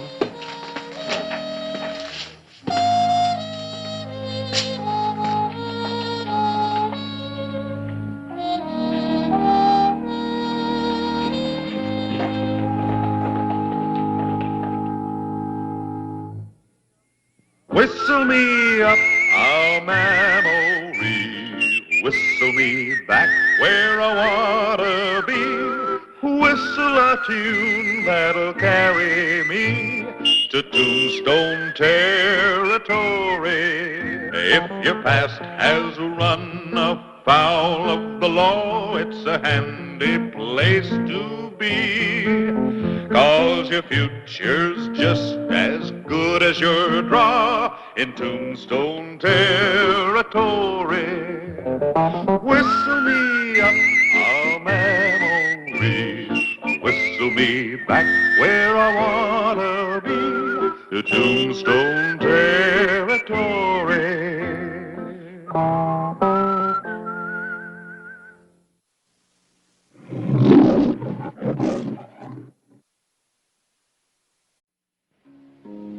August 16, 1881. Tombstone, Arizona Territory. The height of a heat wave. The streets were nearly deserted. And the heat continued for the 10th straight day.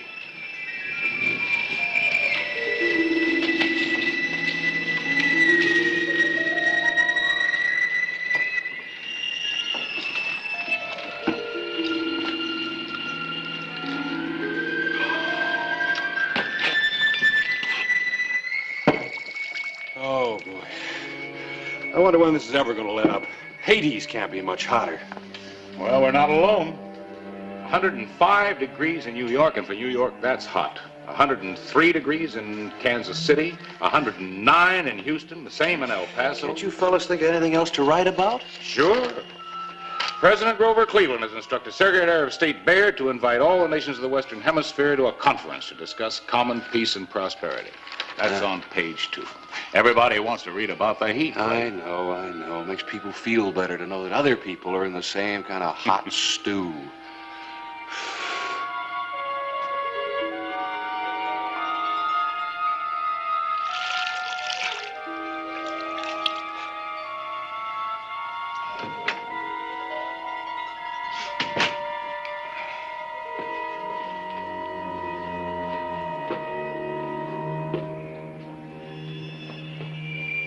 Well, now.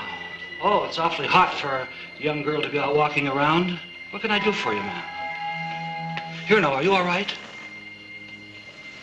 Oh!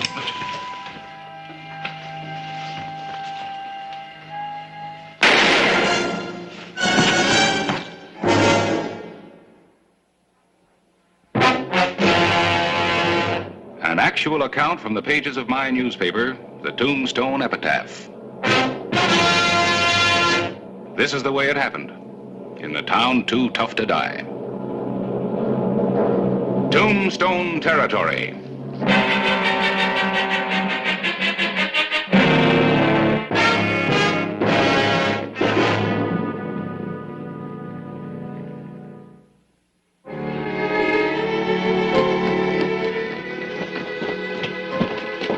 What happened? I don't know. She's all right, though. Just fainted.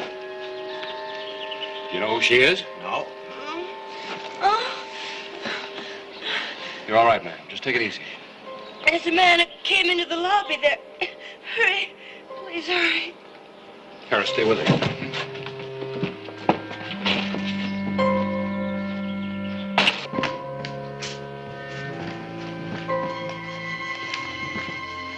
Dead?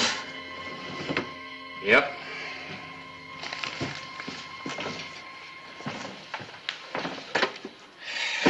And the cash drawer is empty. Clean through. Yeah, but not straight through. Quint, you're about the same size as Jenkins. Just about? And I'd say our killer stands well over 6 feet tall. Why?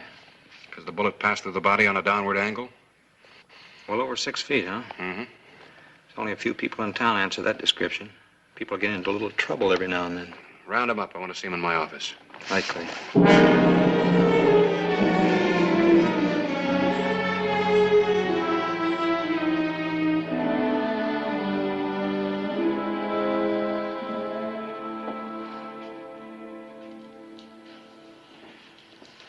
You feel all right now, Miss...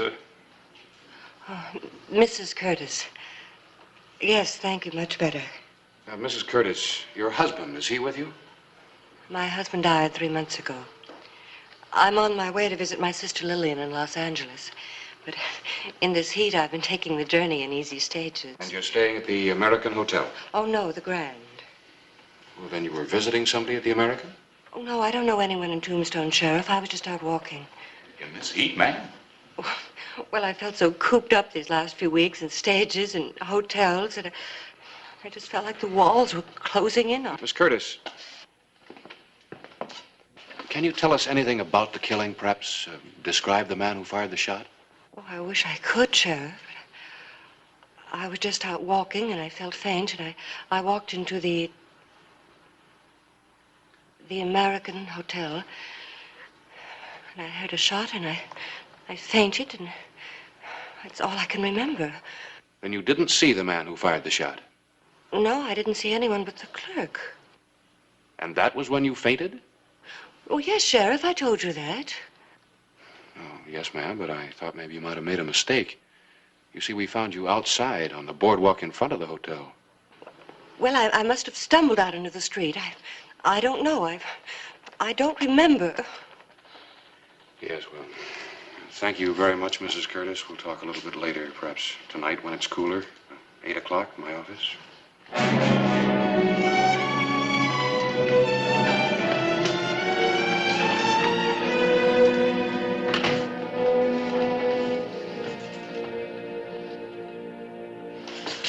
Badge or no badge, Hollister, I'm not going to stand for this. I'm accused of murder. I haven't accused you yet. I ain't going to take it. You're going to have to gun me down, Sheriff. I don't want to have to gun you down, but I'm going to ask you some questions, and you're going to answer them. Told you were drinking too fast for a hot day, Whitcomb. You're bound to get into trouble. Trouble? The sheriff's trying to fit me for a rope. Sam, when was the last time you saw him? When your deputy here pulled him out of the Alhambra. And how long had he been there? Since it opened. Are you sure? Sheriff, it's a hot day. Too hot to lie. All right. You. I need something to wash away this crummy taste. That kind of washing gives you an awful lot of trouble, Whitcomb. You better take it easy. I didn't invent this stuff. I only sell it. What about us? Let's talk. I'm thirsty. You were the first person that saw Lola Curtis. No, I wasn't. Jenkins' killer saw her before I did. All right. Me and Fred here was sitting over at the Oriental for a couple of hours. My clothes were getting kind of sticky with the heat, so I decided to go out and walk around. That's when I heard the shot, found her stretched out in the walk. You were in the Oriental for a couple of hours and didn't leave? Not even once? That's right. Who saw you? Everybody was there. Why don't you ask them? I will. You heard the bartender. It's too hot to lie, Sheriff.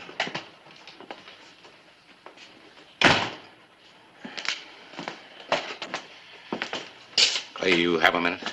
What is it? The out-of-town papers just came in. I found something. You can go now. We'll talk a little bit later. But don't either one of you leave town.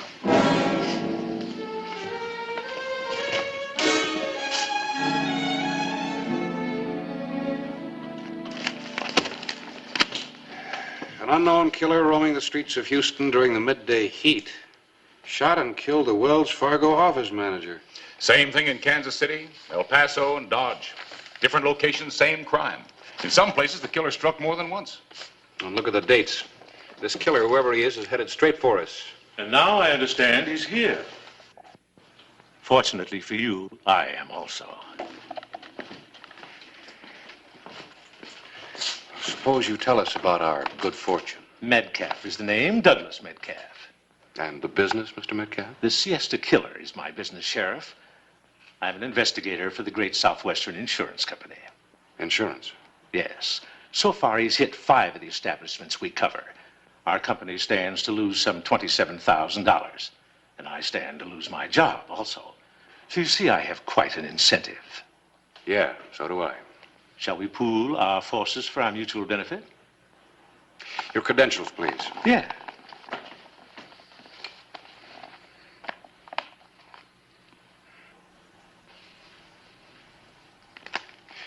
Thank you. What can you tell us about this killer? Oddly enough, very little, in spite of the fact that I followed his trail here from Houston. He's tall, very elusive. No one has ever seen him. And as far as I can judge, he works alone. However, there is one more point. He not only kills for money, but for the sheer pleasure of killing. Hold on, what do you base that? Well, most of the murders were unnecessary. Most of the victims were elderly men. Our killer could have accomplished his end by a mere clout on the head, not a bullet. That's true, Clay. Look at Jenkins. Jenkins? Yeah, Mark Jenkins, the clerk at the American Hotel. If I may, Sheriff, my advice is that you check out every tall stranger in town and any alibi they may have, no matter how convincing they appear. What about those 2 who were in your office a couple of minutes ago? Adam Craig and Fred Bates? How long have they been here? Just a couple of days. Mr. Metcalf?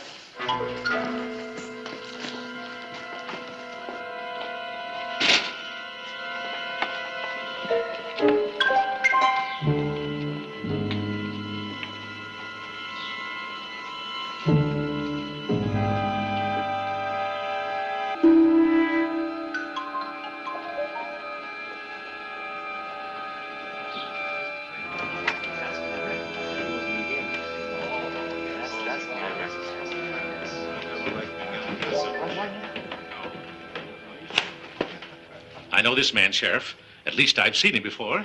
Houston, wasn't it? I've never been there. I've never seen you before either, mister. Now get out of here. I know it was Houston, Sheriff. I said get out. I could testify to it. Yes, indeed. I think at last we found our man.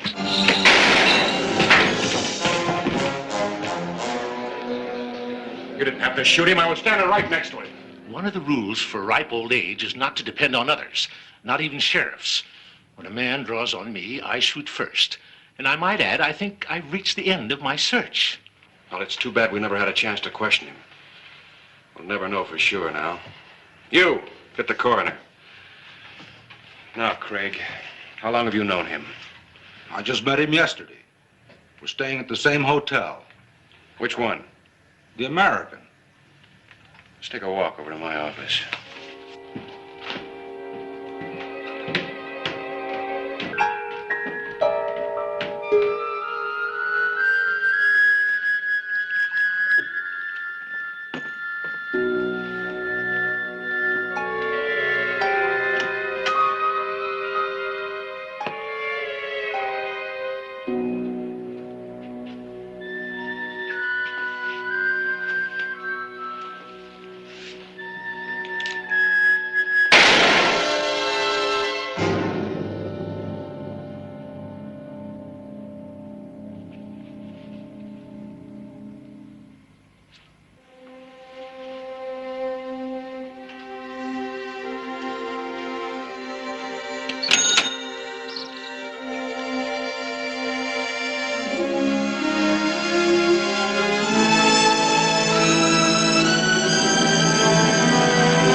Blazing hot afternoon of August 16, 1881.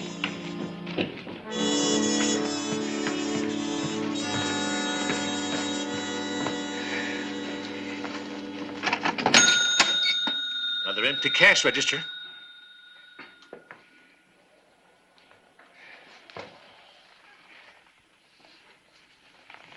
You smell that? Kind of a heavy scent? Yeah, I think so.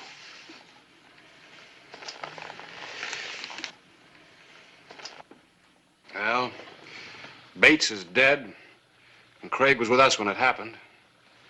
Looks like we've run out of suspects.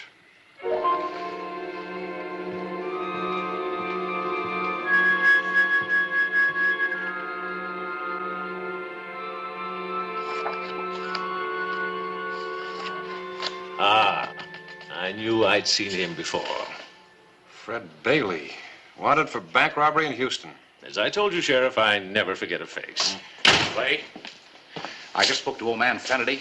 He was in Hafford's saloon opposite the Occidental. He says he heard the shot and looked out the window, but no one came out of that hotel. The American and the Occidental, 2 hotels, 2 dead bodies, and 2 empty cash drawers in 3 hours. That's quite a day's work. The question is it enough for him? Maybe not.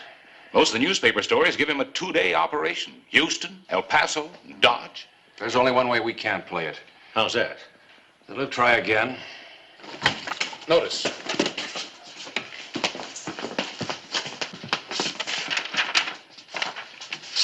different hotels, 2 different blocks. And nobody's seen the killer enter or leave. Each of those hotels has a side entrance. Yeah, it has to be somebody who knows Tombstone, knows the back alleys. Somebody who's been here more than just a couple of days.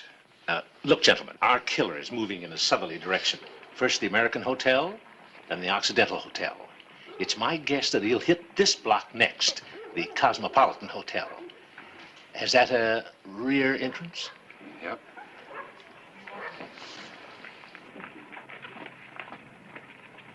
Well, your town is waking up, so I doubt whether he'll try any more today.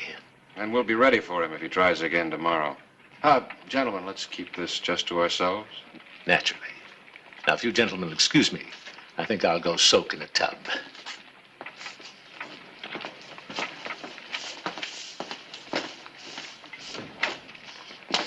Did you notice? Huh? In all this heat, his collar isn't even wilted. Now, that's what I call a real cool customer. Yeah.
made a conquest, my dear.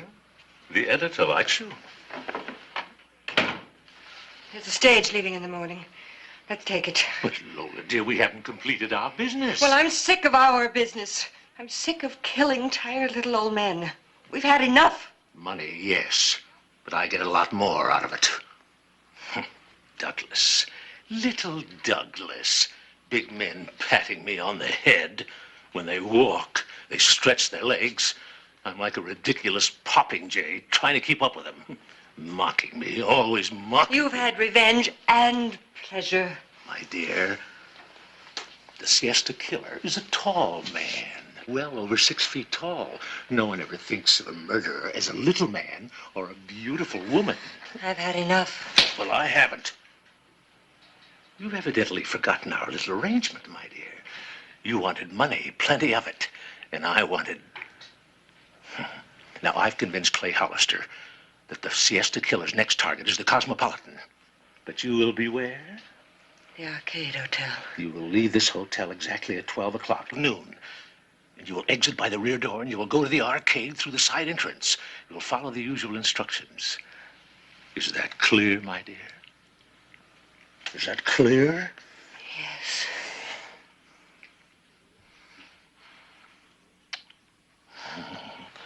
Pleasant dreams, my dear.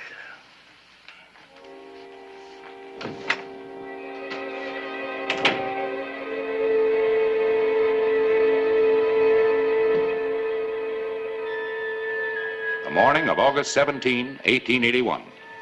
The mercury had already climbed above 90.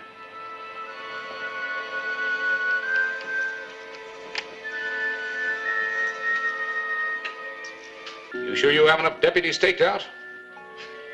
Never have enough. Quint, you better get going. Right, Quint.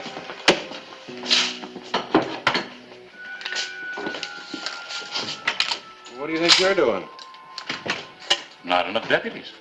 Oh, you stay here. Somebody's got to mind the store.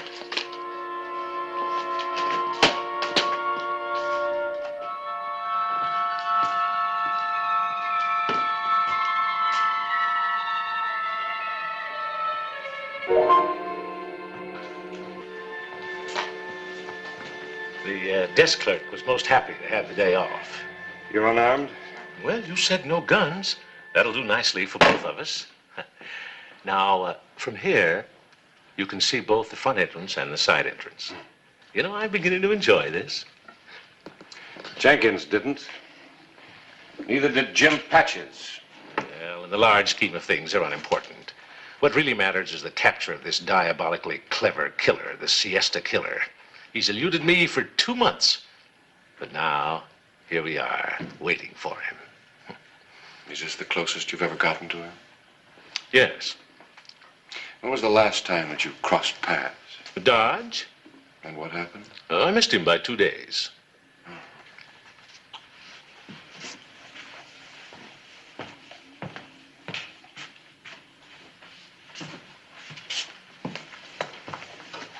Quint, I want you to hold down the desk here.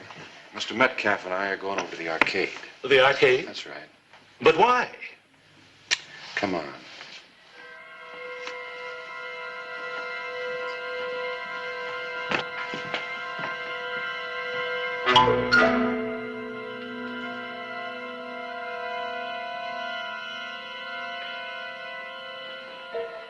While we're here following some stupid hunch of yours, the siesta killer is most likely in the lobby of the Cosmopolitan.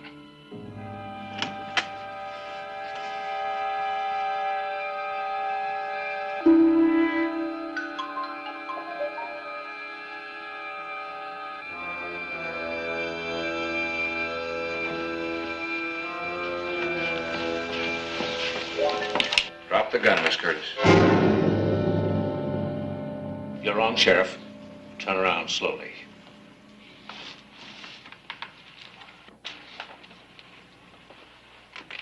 Drop it.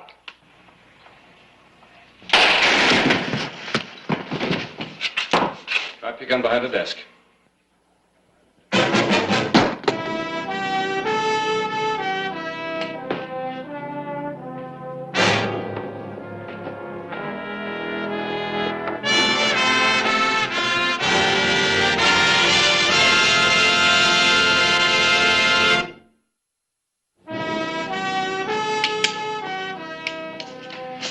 made you suspect Metcalf and Mrs. Curtis in the first place, Clay? This? You remember there was a heavy scent of some kind near Jim Patch's body when we found him? I noticed the same thing last night on both Metcalf and Mrs. Curtis. From that, you surmise there could be some connection. Mm-hmm, that and a few other things. And I knew that there was only one safe place left for the siesta killer to hit. That is, if Miss Curtis were working with Metcalf. You remember she said last night that she wasn't going to leave her room today? So, since she couldn't go too far and risk being seen, it had to be the Arcade Hotel, just a few doors down from where she was staying. Well, thanks, Clay. For what? You've just given me my headline. Death has a lavender scent.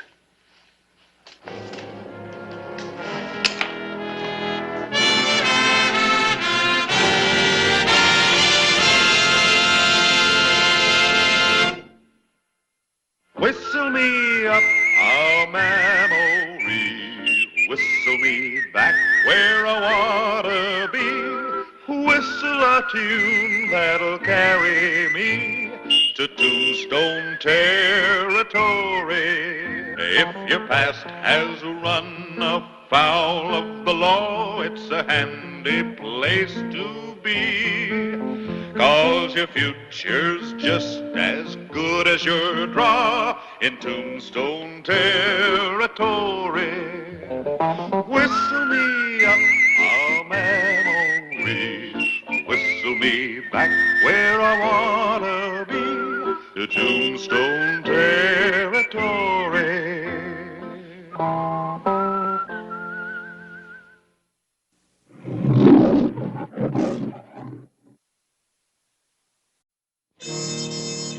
Tombstone, Arizona Territory, October 20, 1883. Morning, Harris. Town all set for tomorrow? Yeah, we're kicking up quite a fuss. Welcoming committee, brass band, the works. Oh, I don't know. Governor Armstrong doesn't strike me as the kind of man who enjoys a formal reception. Gentlemen. Governor Armstrong. Mr. Clyburn and Sheriff Hollister, how are you? Been a long time, hasn't it? You know Mr. Owens, our lieutenant governor. Mr. Owens. Gentlemen, morning. Say, you're about a day early, aren't you, Governor? Well, we just figured that if anybody had any ideas about a formal reception, this would sort of head them off. After all, we're here on urgent business. Yes, Mr. Clyburn, perhaps you could notify the mining people that we're here. Sort of move up the meeting. I'll be happy to, Mr. Owens. Excuse me. Telegram for you, Clay. Oh, thank you.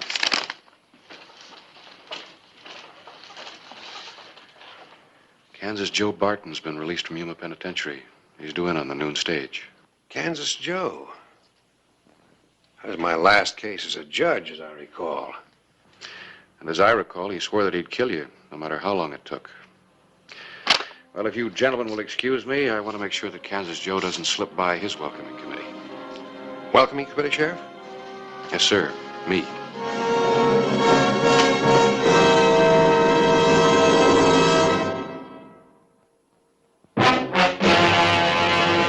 An actual account from the pages of my newspaper, the Tombstone Epitaph. This is the way it happened, in the town too tough to die. Tombstone Territory.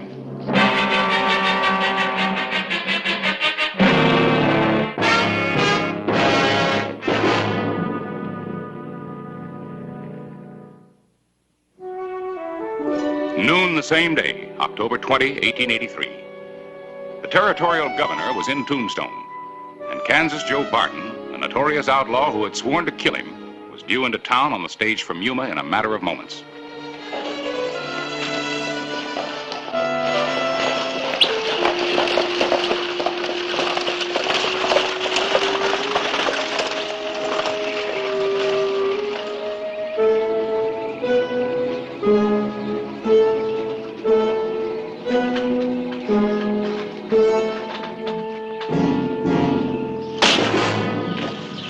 Hold it, Joe.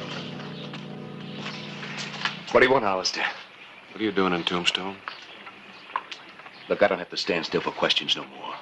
Not anymore from nobody. You'll stand still for this one. I'm waiting for an answer. Well, I heard from one of the other passengers you were expecting an important visitor. Maybe that's why I'm in town. I don't want to pass it by chance to meet him. Well, I'm here to warn you. You stay out of trouble. That is, unless you like prison life.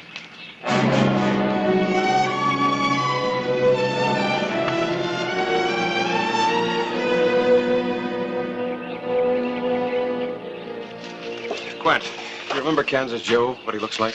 Sure I do. Good. Tail him. He's in town for some reason. I want to know what. Right.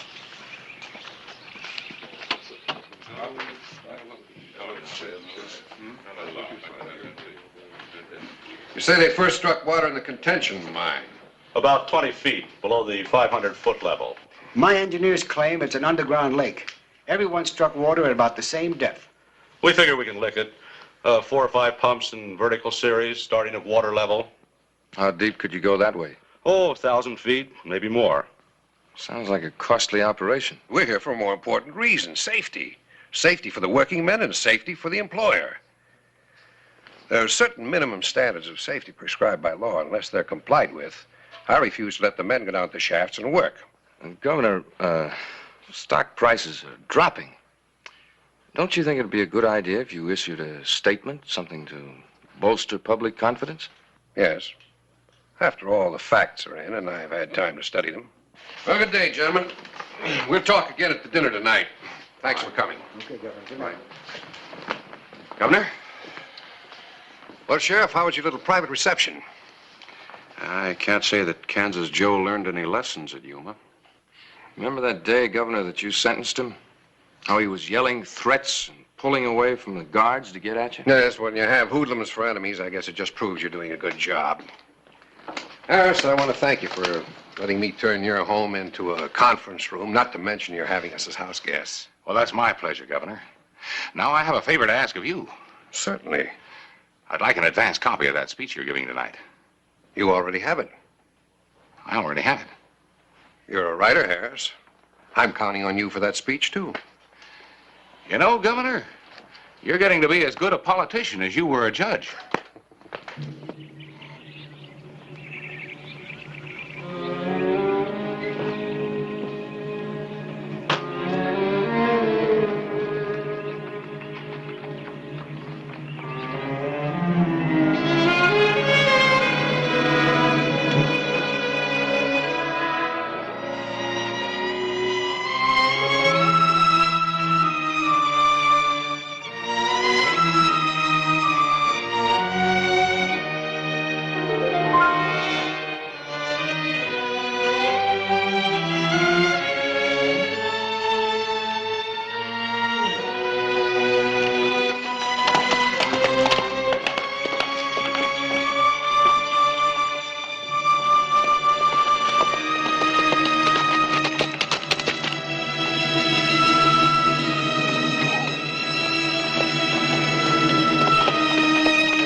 telling me.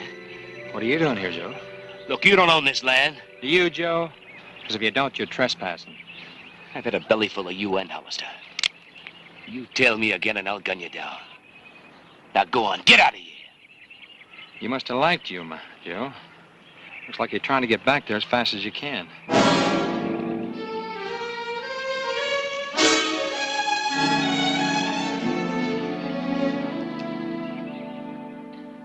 And that's about it, Clay.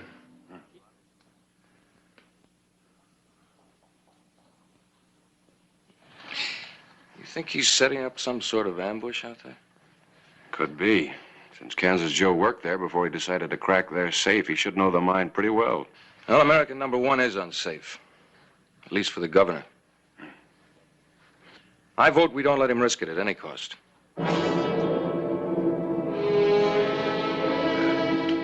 I've eaten too much and I've talked too much for one day. You gentlemen will excuse me. I'd like to turn in. Good night, Governor. Governor, might I have a word with you first? Well, certainly, if it's only a word. Good night. Night.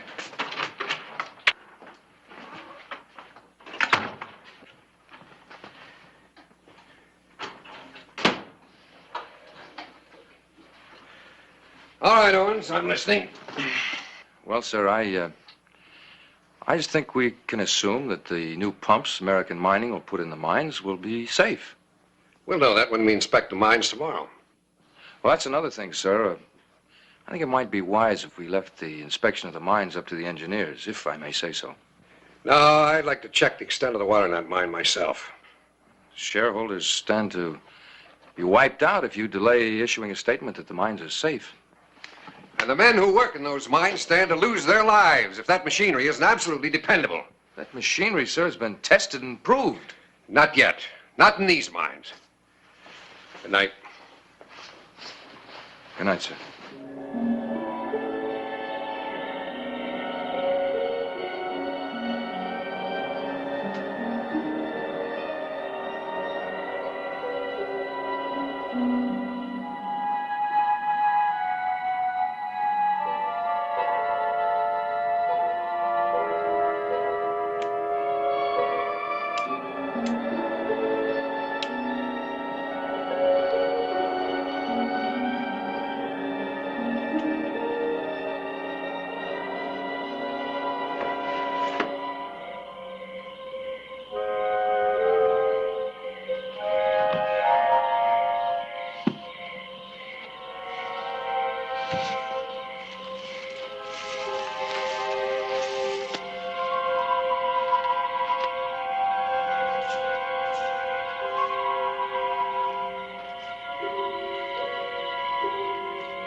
Despite the vigilance of Clay Hollister, an attempt had been made to kill Governor Armstrong, and it had come within inches of being successful. And suddenly, I knew that there was someone outside that window. Well, then I heard the glass crash, and I rolled off the bed just as a shot was fired. There's not a sign. Mr. Owens, you say the first sound you heard was the gunshot? Well, now, that may not be entirely accurate. I was asleep, I was restless, maybe dreaming. It's difficult to separate fact from fancy. Though I do know that I was on my feet when I heard the shot. And I went to the window, and I saw a tall man running for the street. Tall? Did you notice anything else? His clothes? No, I'm afraid not. I got the impression, though, that he was young. He had dark hair, like Kansas Joe. And he might have gotten away from Quint. Sheriff, I'd like to go with you. Maybe you'd like to confront him with his intended victim. All right, Governor.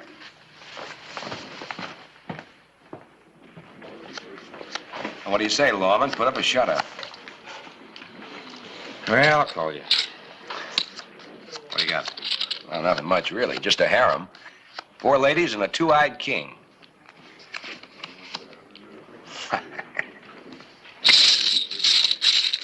Telling me can get to be expensive. All right, boys, come on, ante up. Make 'em Hollister with a couple of jacks. You usually allow your deputies to associate with criminals? On occasion. Let the sheriff handle this. How long you been here, Joe? Ask your bird dog here. Been at it all night. I'm sorry to say. All night? How about an hour ago? You leave the game for a while then? Well, yeah. Me too. Had to break up a fight out front. Why? Because just about that time, somebody took a shot at the governor here. It's too bad he missed. Your gun.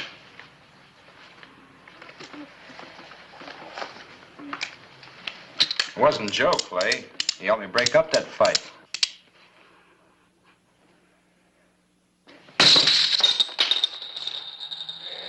Why don't you guys sit down and join us? Your money's as good as anybody else's. Don't push your luck, Joe. You may need it.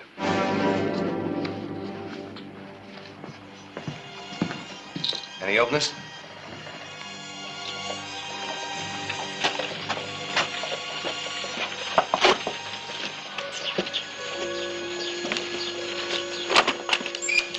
Morning, Quint. Found this under your door.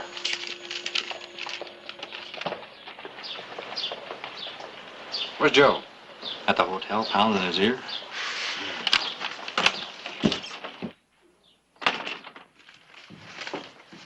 Morning, Sheriff. Morning. What's the matter? Armstrong, I won't miss you again. You'll leave Tombstone in a pine box, I promise you. Now can you lock him up? Who? Kansas Joe, he wrote this, and you know it. I can't prove that he wrote it. No, I suppose not. I guess all you can do is keep your deputy on him. I was getting tougher all the time. He knows I'm trailing him. You're not anymore. I'm not? I want you with me today in the mine.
Well, we've got a nice day for it.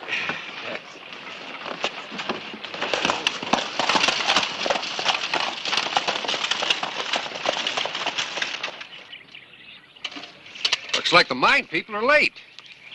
They're not coming, sir. Who decided that? Well, I suddenly remembered that you don't like crowds. Any other reason? Yes, sir. Neither do I. Not today. What? Cobb?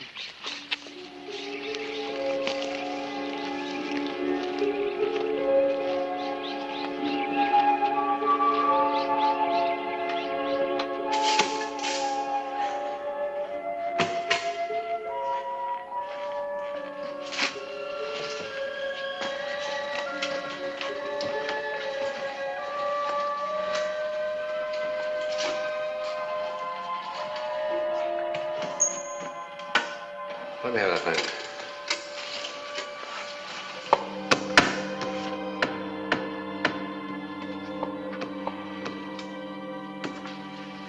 Looks all right to me, Sheriff.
Governor, take a look over in there.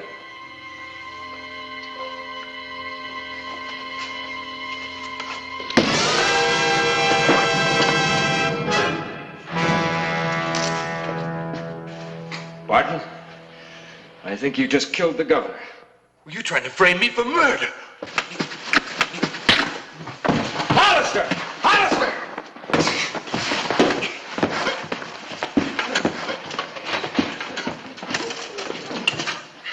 He jumped us from behind, Sheriff. He done it. He bashed his head in with his gun. Happened so quick, I didn't even have time to do anything about it. Take it easy. Oh, he's lying. He bull-axed him. You gotta believe me.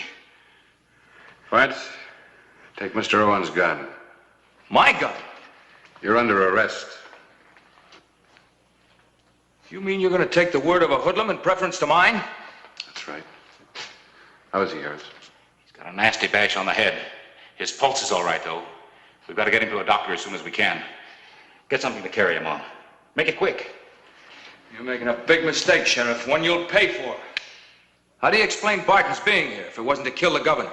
Think back, Mr. Owens, about 4 years back. That payroll that Joe stole, the money was never recovered. Where'd you hide it, Joe?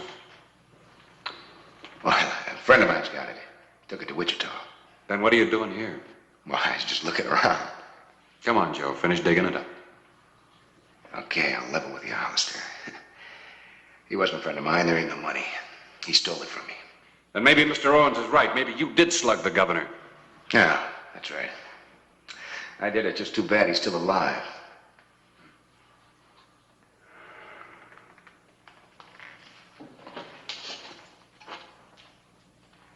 Now, look, Hollister. I'm ready to take my medicine. You can put the cuffs on. You heard him, Hollister. He's the one that tried to kill the governor. I've got all the witnesses I need to his confession.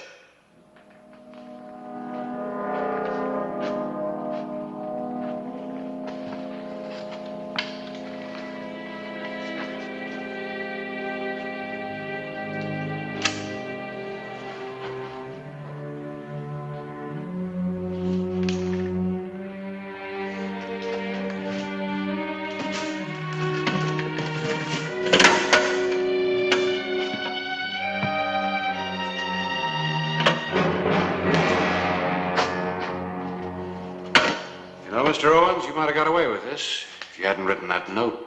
It was Kansas Joe's note, and you know it. I learned 4 years ago that Kansas Joe can't read or write.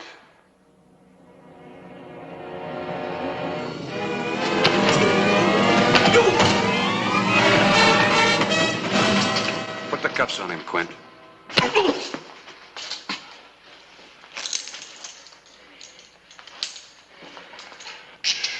You won't have to make an X when I book you.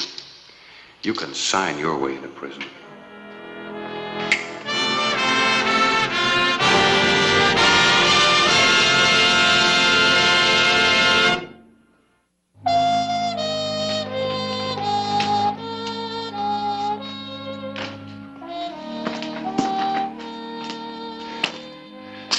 card, Shark.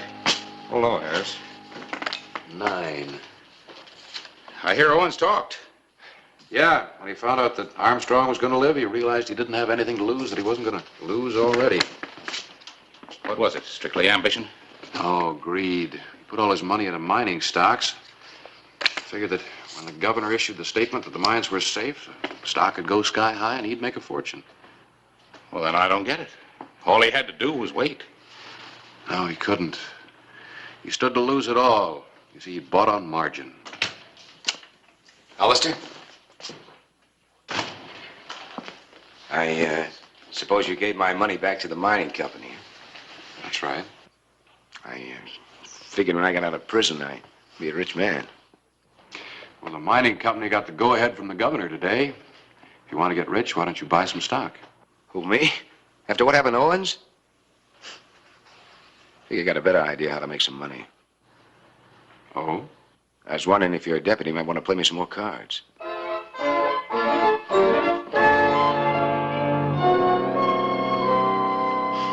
Your deal.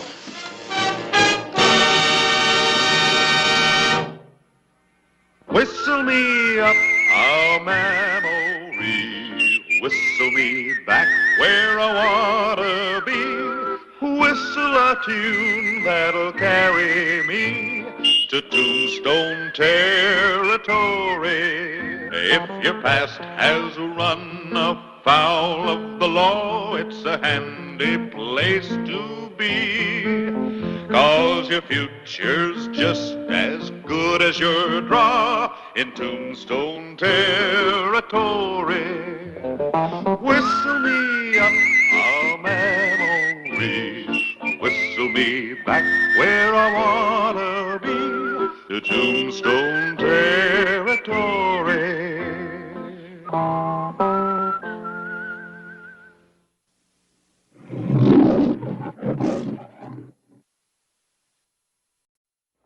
The morning of May 1, 1883, 10 miles from Tombstone, Arizona Territory.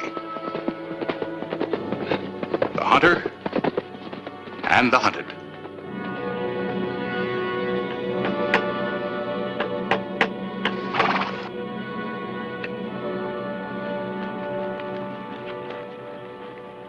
Sign there says Jeb Collins Ranch.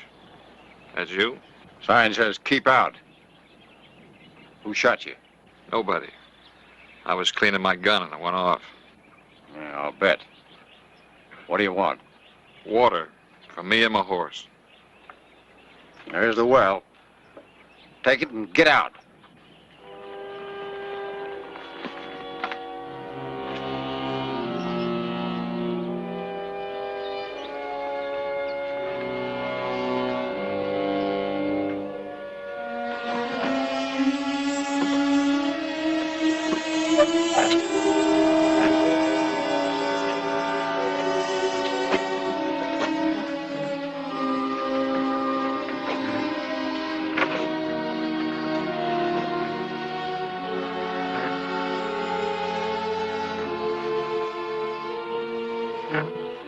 What if you mind giving me a hand?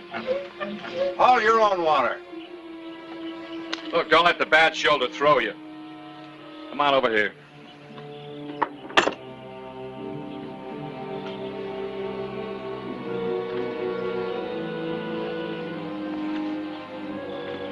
And now start hauling.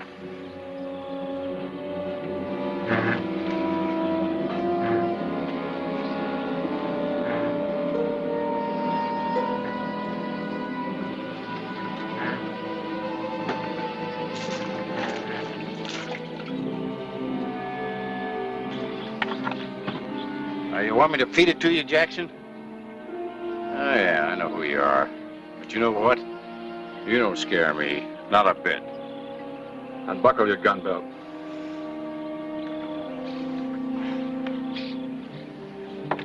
I'll put it down over there. I'll take that water over the horse.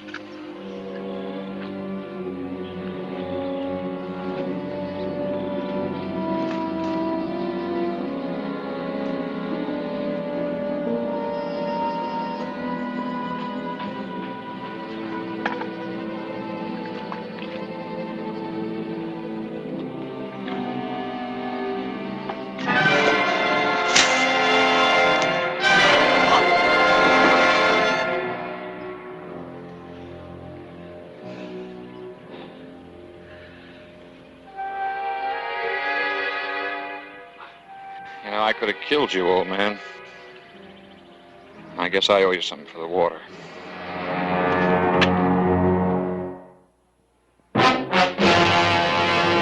An actual account from the pages of my newspaper, the Tombstone Epitaph. This is the way it happened. In the town too tough to die. Tombstone Territory.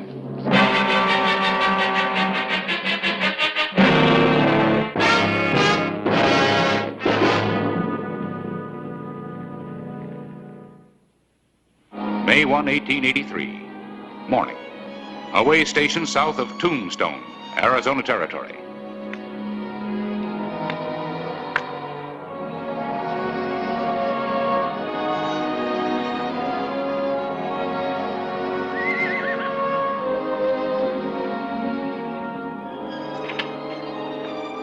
Bill?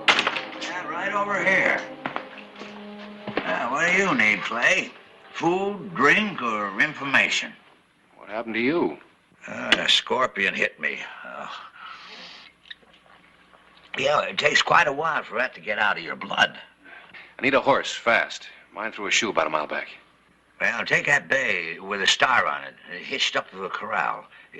You traveling far? Toward the border. By yourself? No, my deputy's bringing a posse a few miles back. Posse? Yeah, Leif Jackson and his boys. Yeah, after you drop down to the desert, there's a lot of open country between here and the Guadalupes. A lone rider's an easy target. So was that bank teller in Tombstone. What happened to him? He's dead. Dead? Well, Jackson's tricky. Real tricky.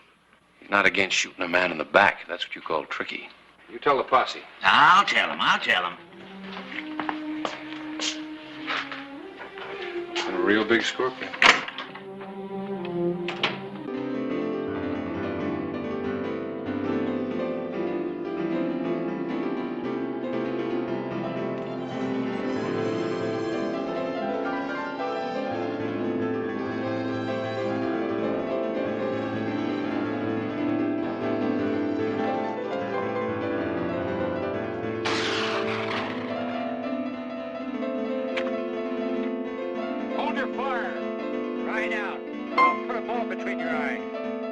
Sheriff.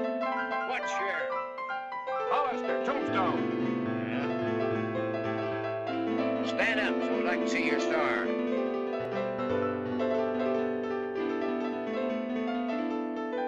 Come on.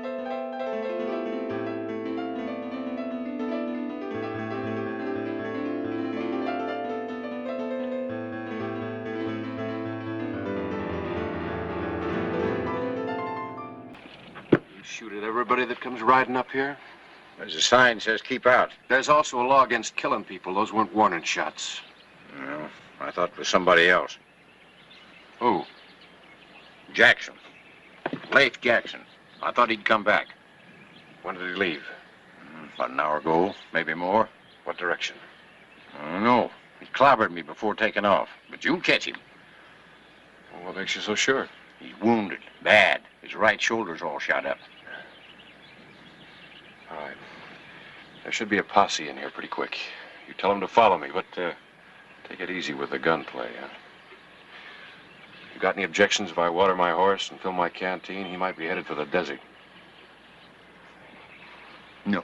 No objections.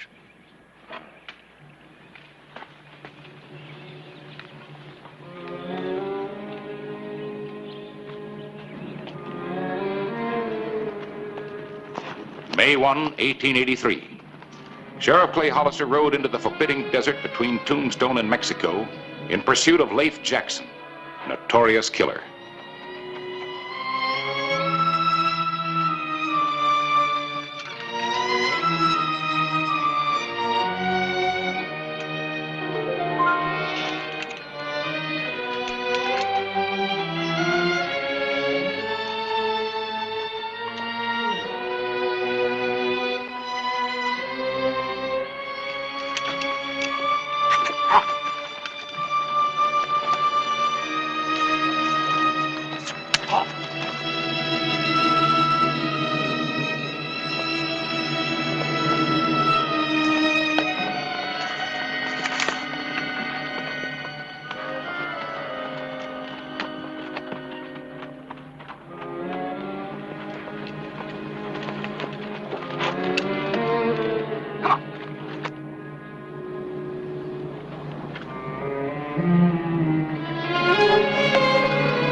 Jackson! There's the law! Throw away the gun, come out with your hands up. I'm taking you in. Alive or dead, make up your mind. You got just 1 minute to decide.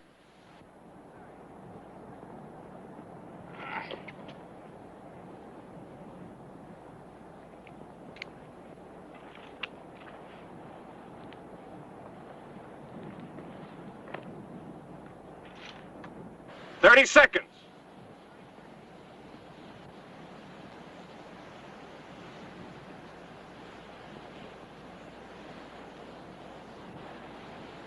"5 seconds.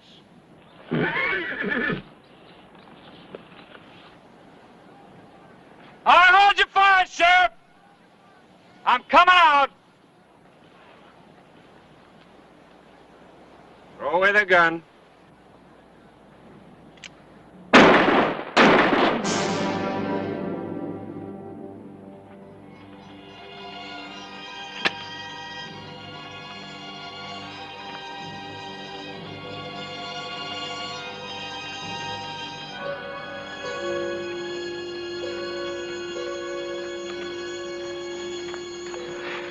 I've seen some unnecessary killing in my time, but that tops them all. Well, I'm sorry, Sheriff, but I figured it was necessary. You've just given me another reason to get you back to Tombstone. You know, Tombstone's about 20 miles from here, Sheriff. It's an awful long walk.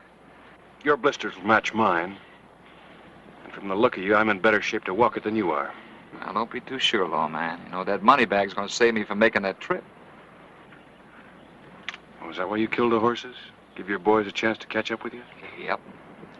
When they get here, you're going to have a lot more trouble, just them few blisters.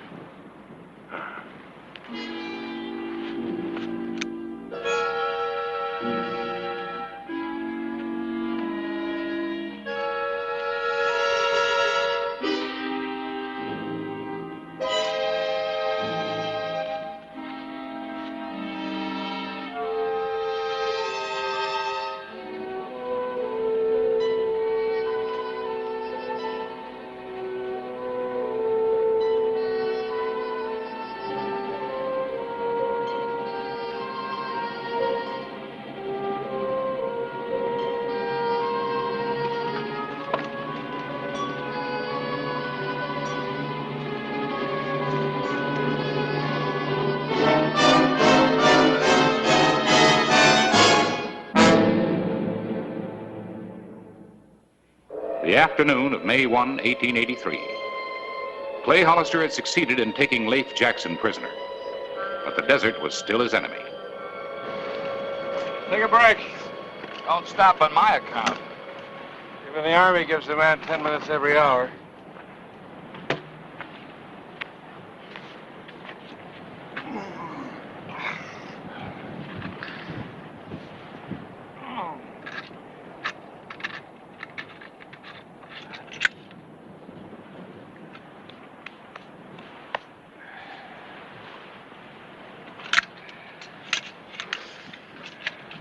Not much less to carry.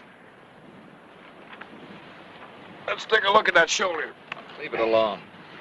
Hey, you're bleeding pretty bad. Well, let it bleed. There's lots more where that come from. It should be bandaged. Look, don't do me no favors, Sheriff. I'm not. See, I need you on your feet if I'm going to get back to Tombstone.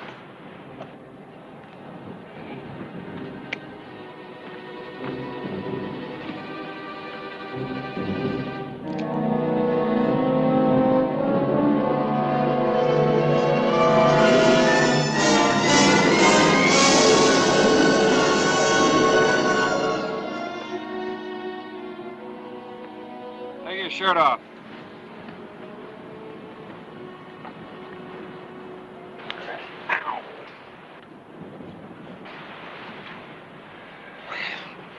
There's one.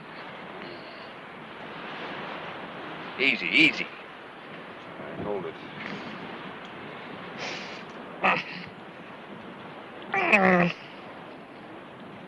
Sit up.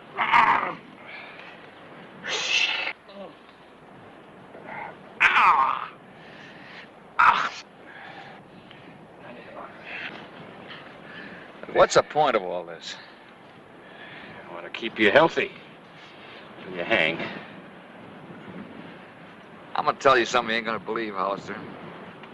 I never killed a man in my whole life. I suppose that bank clerk died of old age? He would have if I had my way. You see, I'm a hold-up man by profession. I'm no killer. You call what you do a profession? Yeah. And I'm good at it, too. So good that you're my prisoner. Well, that's only temporary. That'll change. As soon as my boys come by, you'll find out which one of the gang is the real killer. Even though I do get all the credit. Well, thanks. I'll keep my eyes open. Looking right at you. You do that. Yeah.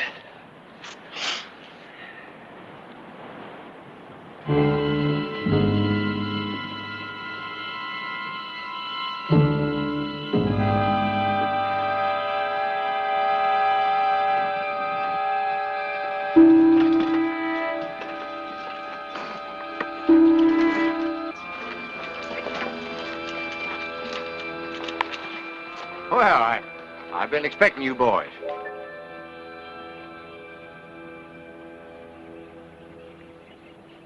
Who told you we were coming? The sheriff. How long ago? About an hour ago.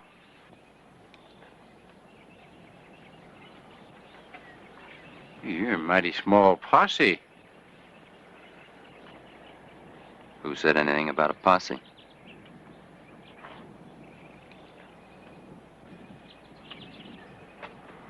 Oh. Well.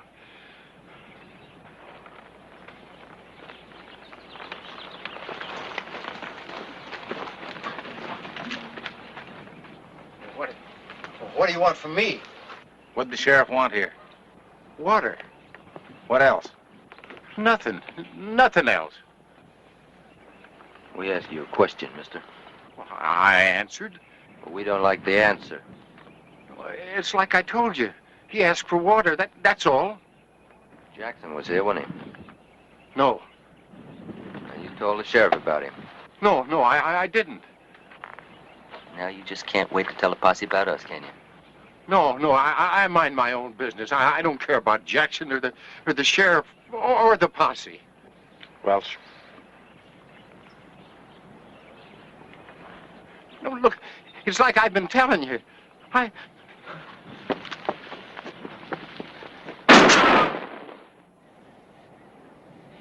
No, wait, boys. It ain't none of my business. I didn't have nothing to do with it, boys.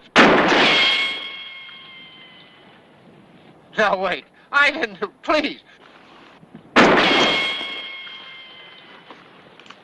Now, wait. Please.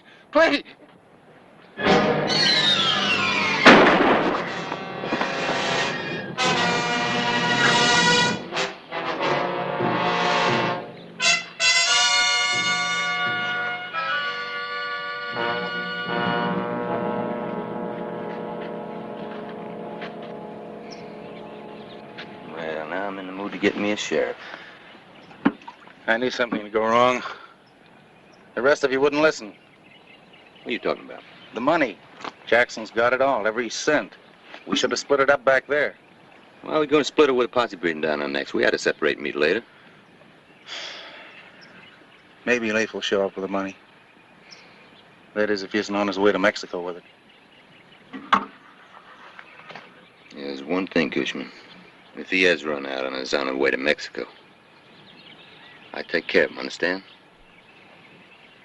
Yeah.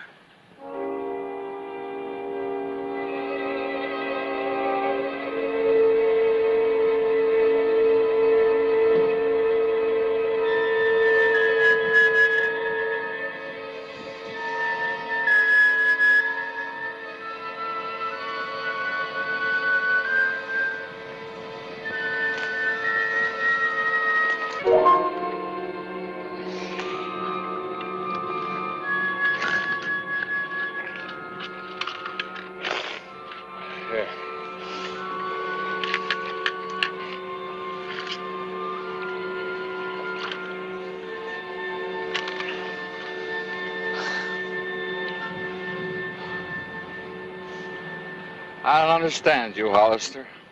Why? You got the money? You could go off and leave me, and maybe you'll make it back to Tombstone alive. I'll make it back, and you'll be with me. Duty, huh? It really means that much to you, huh? Bring me back. Even if it costs your own life, huh? You think about it on the way in. Not here. Come on.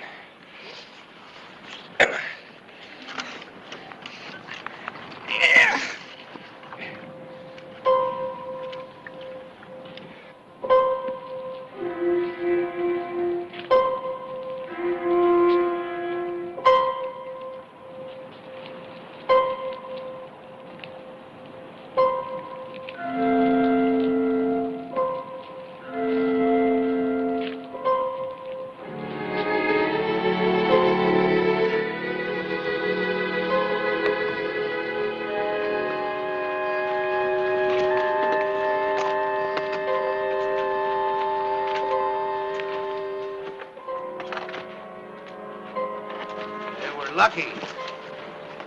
Looks like we got Jackson and the sheriff.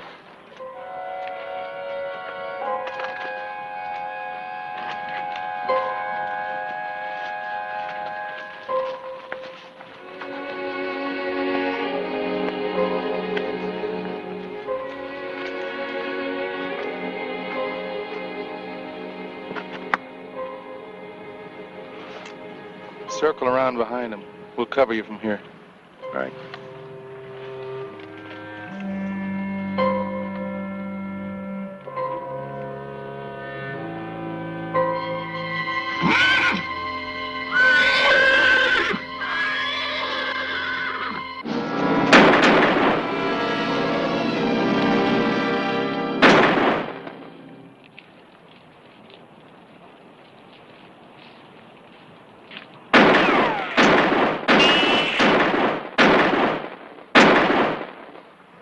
The odds are against you, Hollister.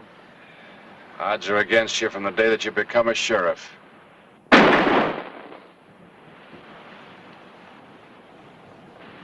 They don't think you got a chance either.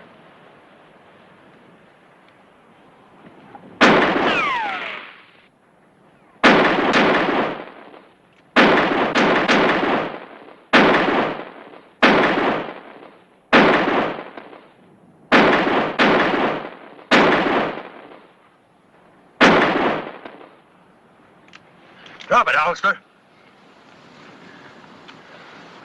And your gun belt. Okay, boys.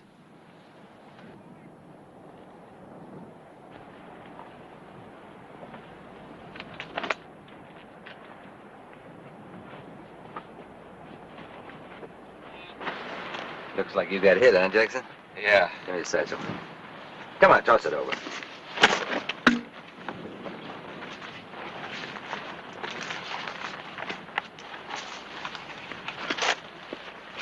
You call it. Kill him. Jackson, too. Me? You'd never make it with that bad shoulder. This way it'll look like you and the sheriff killed each other, if they ever find you. All right, Welch. It'd be a pleasure. I wouldn't. You wouldn't. That's a laugh. You got witnesses. Witnesses? Buzzards? Posse.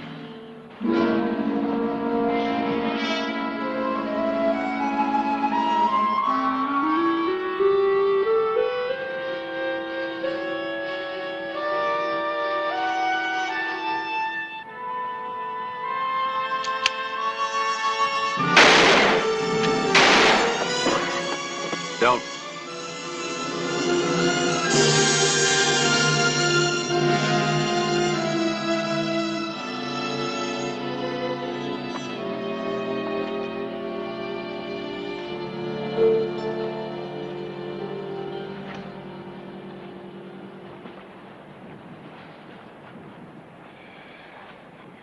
Now it's my turn to ask.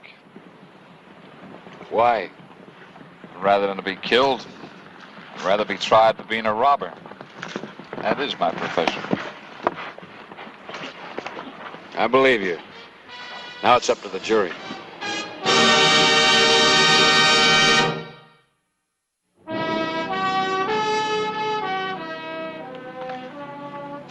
Well, looks like our walking days are over. You come through it all right, Clay? Yeah, now that I see these horses. You know, a man could die out here and never get found. You don't know how lucky you are. Lucky. We only rode this way because we were attracted by those vultures up there. That's what I was counting on. What do you mean? Jackson, I've been walking you in a circle. When you shot those horses, you set up a kind of a desert telegraph. I'm sure glad you got the message. Whistle me up a memory, whistle me back where I wanna be, whistle a tune that'll carry me to Tombstone territory. If your past has run afoul of the law, it's a handy place to be, 'cause your future's just as good as your draw in Tombstone territory. Whistle me up a memory, whistle me back where I wanna be, to Tombstone